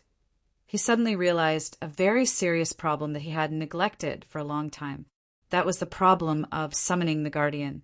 In the past, the kings of Elna's kingdom were like breeding pigs. There were at least a dozen descendants in each generation, and at most, there were close to 3 digits. Therefore, the former kings would not feel too sad about the blood sacrifice of a royal bloodline. There were even princes or princesses who were specially bred for this purpose, and were used as blood sacrifices from the beginning. But this time was different. This time, only the King of Yamos and Princess Carol were left. Moreover, Princess Carol, a descendant of the royal family with the dragon bloodline mixed in, could become a blood sacrifice. Dr. Gores was not sure whether or not Princess Carol could become a blood sacrifice. In other words, if King Amos and Princess Carol died, the summoning ritual of the kingdom's guardian could never be carried out. What do you want to do?" Dr. Gores could not help but look at peace between man and nature in shock. Nothing. Peace between man and nature smiled casually, then looked up at the sky again. Dr. Gores quietly swallowed his saliva, feeling uneasy. "By the way, how long did you say 5 minutes was?" Peace between man and nature suddenly asked, "What I mean is, how long is 5 minutes in our world?" F***CK.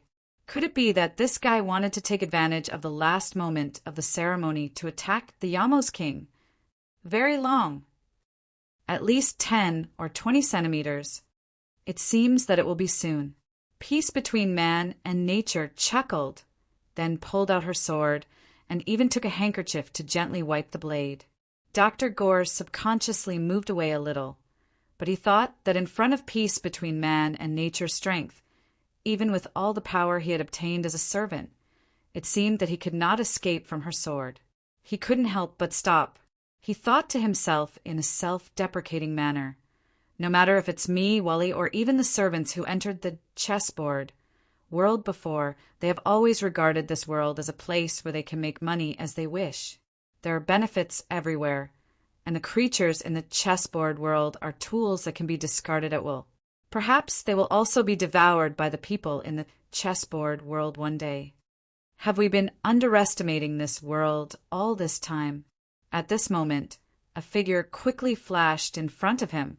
Dr. Gores's eyes were sharp, and he immediately recognized that it was Tina. Dr. Gores was overjoyed, thinking that if Tina suddenly attacked peace between man and nature from behind, they might have a chance to defeat peace between man and nature. But the surprise in Dr. Gores's heart quickly turned into disappointment and anger, because he clearly saw Tina flash in the back and then directly turned in another direction. And, moreover, Dr. Gores clearly noticed that Tina had noticed his existence at this time.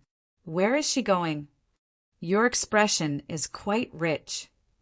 "Peace between man and nature," suddenly said. Dr. Gores said embarrassedly, "Because I used a knife." Peace between man and nature couldn't help but be speechless. Who would be so bored to use a knife on his face? Are all the people in the outside world like this? A huge flying monster slowly landed, and then it shook its body. In an instant, hundreds of unconscious King City residents fell from the monster's back. Nan Xiaonan naturally wasn't in the mood to count the total number of rescues. Her head was a little swollen. Controlling so many high-level monsters at one time was obviously a very taxing thing. The key was that her spiritual power was limited by the servant's body. "No, I have to take a break. This work is not for humans." When Nan Xiaonan was about to sit down, a familiar voice suddenly sounded behind her. "What are you doing here?" Nan Xiaonan was stunned. She suddenly turned around and saw the figure coming out from the shadow, and couldn't help but open her mouth. Tang Tianlin. The person who appeared behind her at this time was Tang Tianlin, who she hadn't heard from for a long time. Why are you? I have something to ask you. This was the reason why Boss Luo didn't show this set of armor. It was too eye-catching. But apparently, Queen Hilda didn't care about the eye-catching light of the sacred armor. At this time, the Dragon Queen frowned, and the opposite was Gong Sun Ernyang's cold eyes. Hilda had suffered a loss at the hands of Gong Sun Ernyang, and it was a great loss, and not too long ago. Before this, Hilda had never thought that there would be someone in the world who could make her feel such fear. She felt as if there was a thorn in her back and a dagger in her throat. Do you think I can't do anything to you just because you have a tortoise shell? Gong Sun Ernyang snorted at this time. Xianyuan Palace has many martial arts that can break heavy armor. Queen Hilda didn't understand the latter half of the sentence, but she basically guessed the meaning. However, she didn't want to lower her head, so she said in a low voice, I don't have time to deal with you now. I'm here for my daughter. Don't think that I'll be afraid of you after you defeated me last time. If you push me too far, I'm afraid it'll be too late for regrets. Gong Sun Ernyang sneered and said, What? Do you really think that the so-called gods and Titan race, who ended the golden era of the dragon race, will protect your race forever? You. How do you know? Queen Hilda's face changed color. Who are you? You don't need to know how I know. Gong Sun Ernyang said indifferently. All you need to know is that even if I don't do it, someone will do it sooner or later to deal with you big bugs who call themselves the Dragon Clan.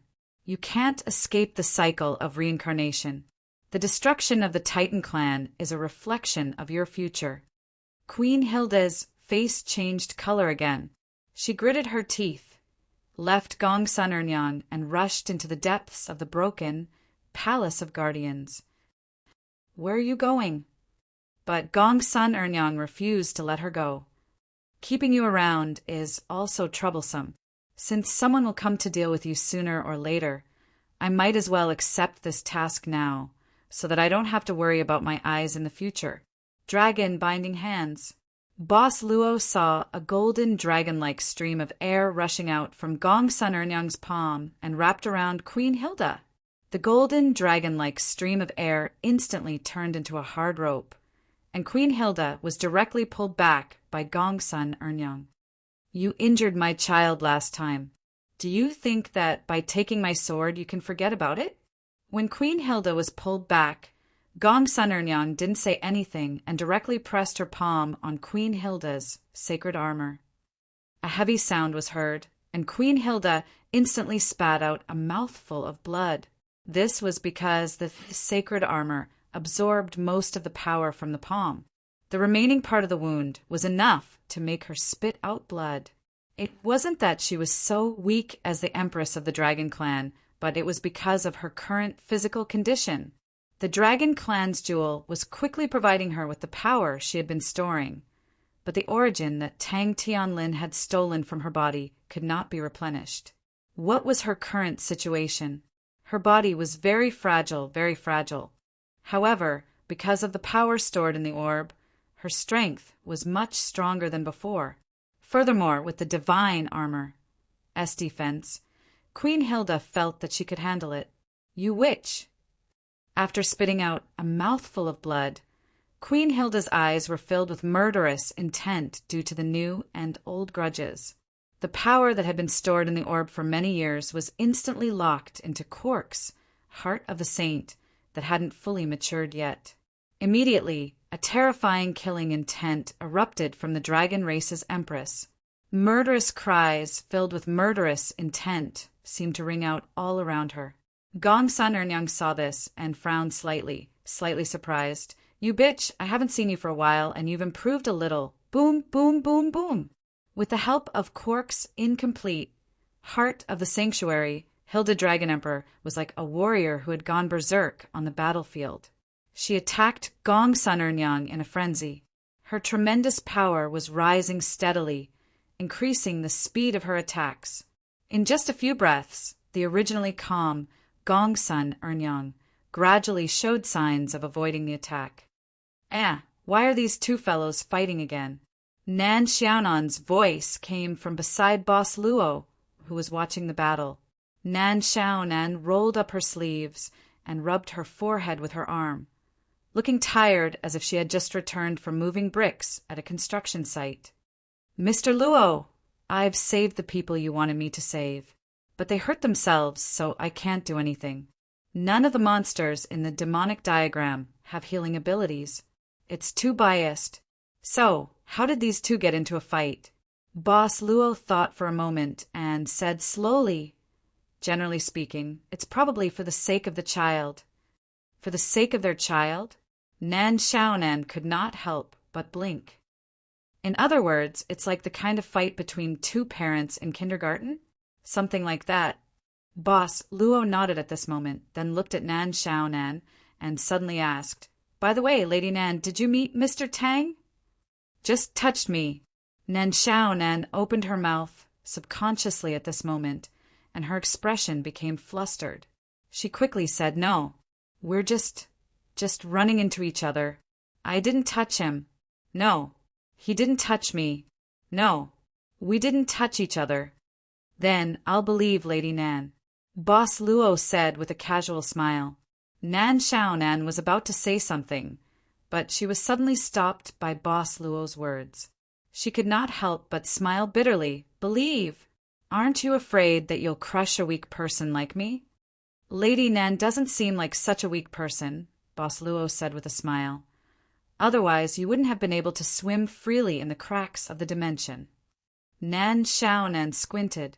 "If I say that the reason I can swim freely is that I've always been a salted fish, would you believe me?" Chapter 1883. In the ruins, Miss Tina was trying her best to lift the heavy stones. Finally, in a pile of rocks, the maid successfully found the young man, Wally, who was buried here with broken hands. "Master." Tina quickly jumped into the pit and helped the young Wally, who was in a sorry state with dirt all over his face, to sit up. At that moment, the young Wally looked at her by instinct. His lips moved slightly as if he wanted to say something. "Master, what do you want to say?" "You're in a terrible condition now," Tina said quickly. "Drink these potions, they're the best ones. The guy made them. Although I don't like them, they're really good." The young man, Wally, suddenly swung his broken arm and slapped the small bottle away from Tina's hand. The servant girl's expression changed slightly. I don't want to hear anything about that guy." Young Wally clenched his teeth tightly and screamed, "I still have the medicine myself. I have more. I don't need anyone to help me."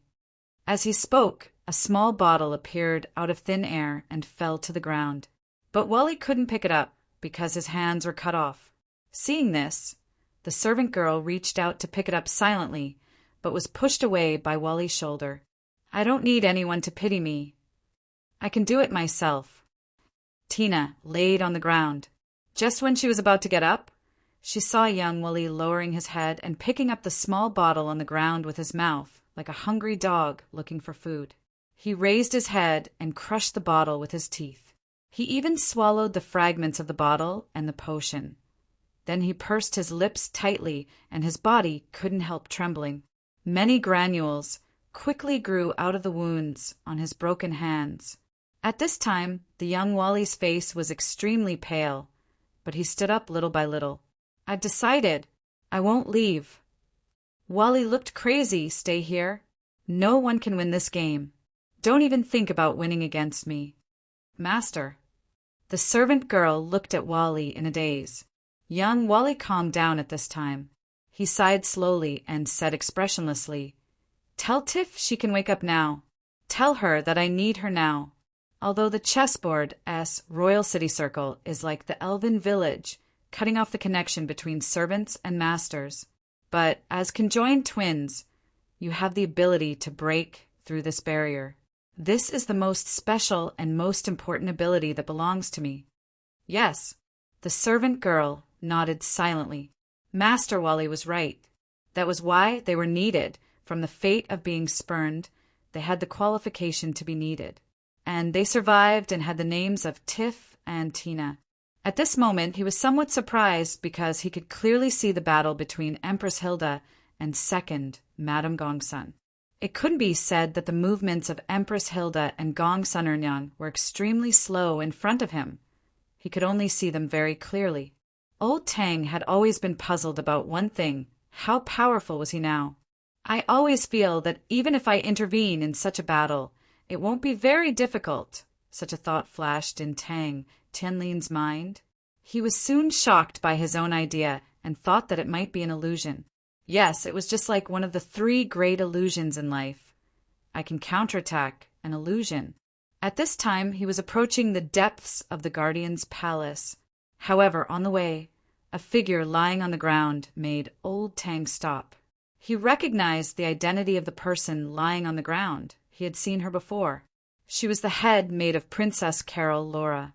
Tang Tianlin remembered that when he first saw this head maid, he was indeed stunned, but he didn't have any thoughts. It was just that Laura always gave old Tang a cold and unapproachable feeling. She was Princess Carol's servant, and he heard that she was a messenger from the Dragon clan. Therefore, old Tang had always avoided contact with her. But how could she be injured, and with such a heavy injury? At this time, looking at Laura's violent injury, her face was almost destroyed, and the terrible wound on her chest, Tang Tianlin couldn't help but frown. Should he say that she was worthy of being a messenger from the Dragon clan? Even with such a heavy injury, she was still hanging on to her last breath and didn't completely die? That's right, Laura wasn't dead at this time, but she didn't have any reaction. She was just lying in this forgotten place. Perhaps in the next moment, she would completely swallow her last breath if she didn't receive help. But in fact, this kind of serious injury might not necessarily be able to be cured. Tang Tianlin shook his head and directly walked past Laura. Don't go! A faint voice, almost inaudible, floated from behind Tang Tianlin. 697, 690, 690, 9. His hands were crazily trembling, but he still persevered. But this task didn't seem to be something that could be completed by perseverance. He could feel that the black iron rod on his back seemed to be getting heavier and heavier. He didn't know where his mother got such a terrible black iron rod. But Mose still clenched his teeth and continued. He didn't have any intention of stopping. Not long ago, those crazy guys rushed into the palace from outside and rushed past him in large groups. But Mose didn't stop. They didn't take the initiative to attack Mose anyway. As for the terrifying giant's appearance and its subsequent defeat, it still didn't disturb this energetic big guy who was prostrating himself on the ground. Mose, what are you doing here? Don't be noisy, you'll interrupt my counting. Oh no, I forgot to count again. Damn it, you've ruined me. Mose was furious at this time. He raised his head and fiercely glared at the guy who interrupted him. However, after just a glance, Mose instantly opened his mouth wide and said in a panic, General, it's you. It's really you. At this time, the one who appeared in front of Mose was the general of Elnis Kingdom, Iron Face Marshal Jack. Not only Iron Face Marshal, but also Sword Saint Leolo, a group of black armored soldiers, and finally the young messenger, Tianyin Xen. Mose, why are you lying here with a rod on your back? Hurry up and stand up. Iron Face Marshal frowned and shouted in a deep voice. He didn't have a way to deal with this guy. Big head Mose. Not only was it a big head, it was also a big head.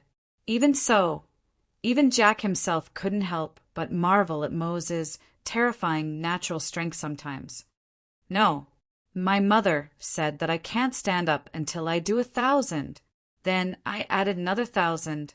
I forgot how many I did now. I'm dead. I have to do it again. Mose said with a bitter expression. Your mother? Jack frowned as if he was thinking about something. Sword Saint couldn't help but look at Jack, as if he was asking, Where did you pick up such a magical subordinate? I accidentally met him in the valley when I was encircling the remnants of the barbarian blood tribe, Jack quickly said, At that time I was accidentally hit by an enemy arrow and was injured. It was Mose who saved me. This child was born with great strength, but he came out alone. I saw that he was honest, so I took him in as a follower. I'm the #1 follower of the general's family." Mose looked at Liolo proudly and said, "Old man, who are you?